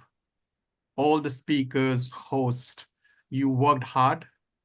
And I can see that, the confidence in your face, the happiness you achieve when you do something successfully. As I always said, how you serve your food after great cooking is most important. So we enjoyed your delicious presentation of your hard work, which you did in this semester. And I pushed you hard because I believe you can deliver. You have that capability. I believe in you guys. I always believe in my students. They have potential, and somebody has to push to unleash those potential. And that's job what I did. So congratulations. In my opinion, everybody is a winner today. They all did their best. They did what they could do in their own ability, stretch to the highest peak, what they could reach. And I'm very thankful. As I always said, your attitude towards your study is very important, because your attitude will decide your future altitude, how successful you will be in your academic and professional life, and how you can change your life, not only yours, but your family, and make the university and everybody proud. So with this, we look forward to see all you guys on 5th July on the same platform at 2 p.m. Until then, goodbye. Have a good rest. Thank you so much. Have a nice Congratulations, evening. everyone. Yes, the show is over. You've done a great job. You should go to celebrate now. Yes. Clap for everyone. See you. Bye-bye. Bye-bye. Thank you. Yeah. Thank you. Thank you, Professor. Professor. Thank you. You can take a group picture if you like. We all are on the screen We now. take a screenshot Yeah, for yeah, this. Yes, yes. You can take group pictures, and this is all the memory. It's already on the YouTube channel. So you can enjoy later what you did on the YouTube channel to see yourself and cherish that moment. So maybe your grandchildren will watch it and you will tell them, when I was a student, look, this is what I did. So it is a great memory which will stay forever. Good luck, guys. Thank you. Bye-bye. Bye-bye. Good night. Thank you. Bye-bye, Thank you, Professor. Thank you. Good everyone. night. Thank you. Wonderful job. Proud of you guys. Keep it up.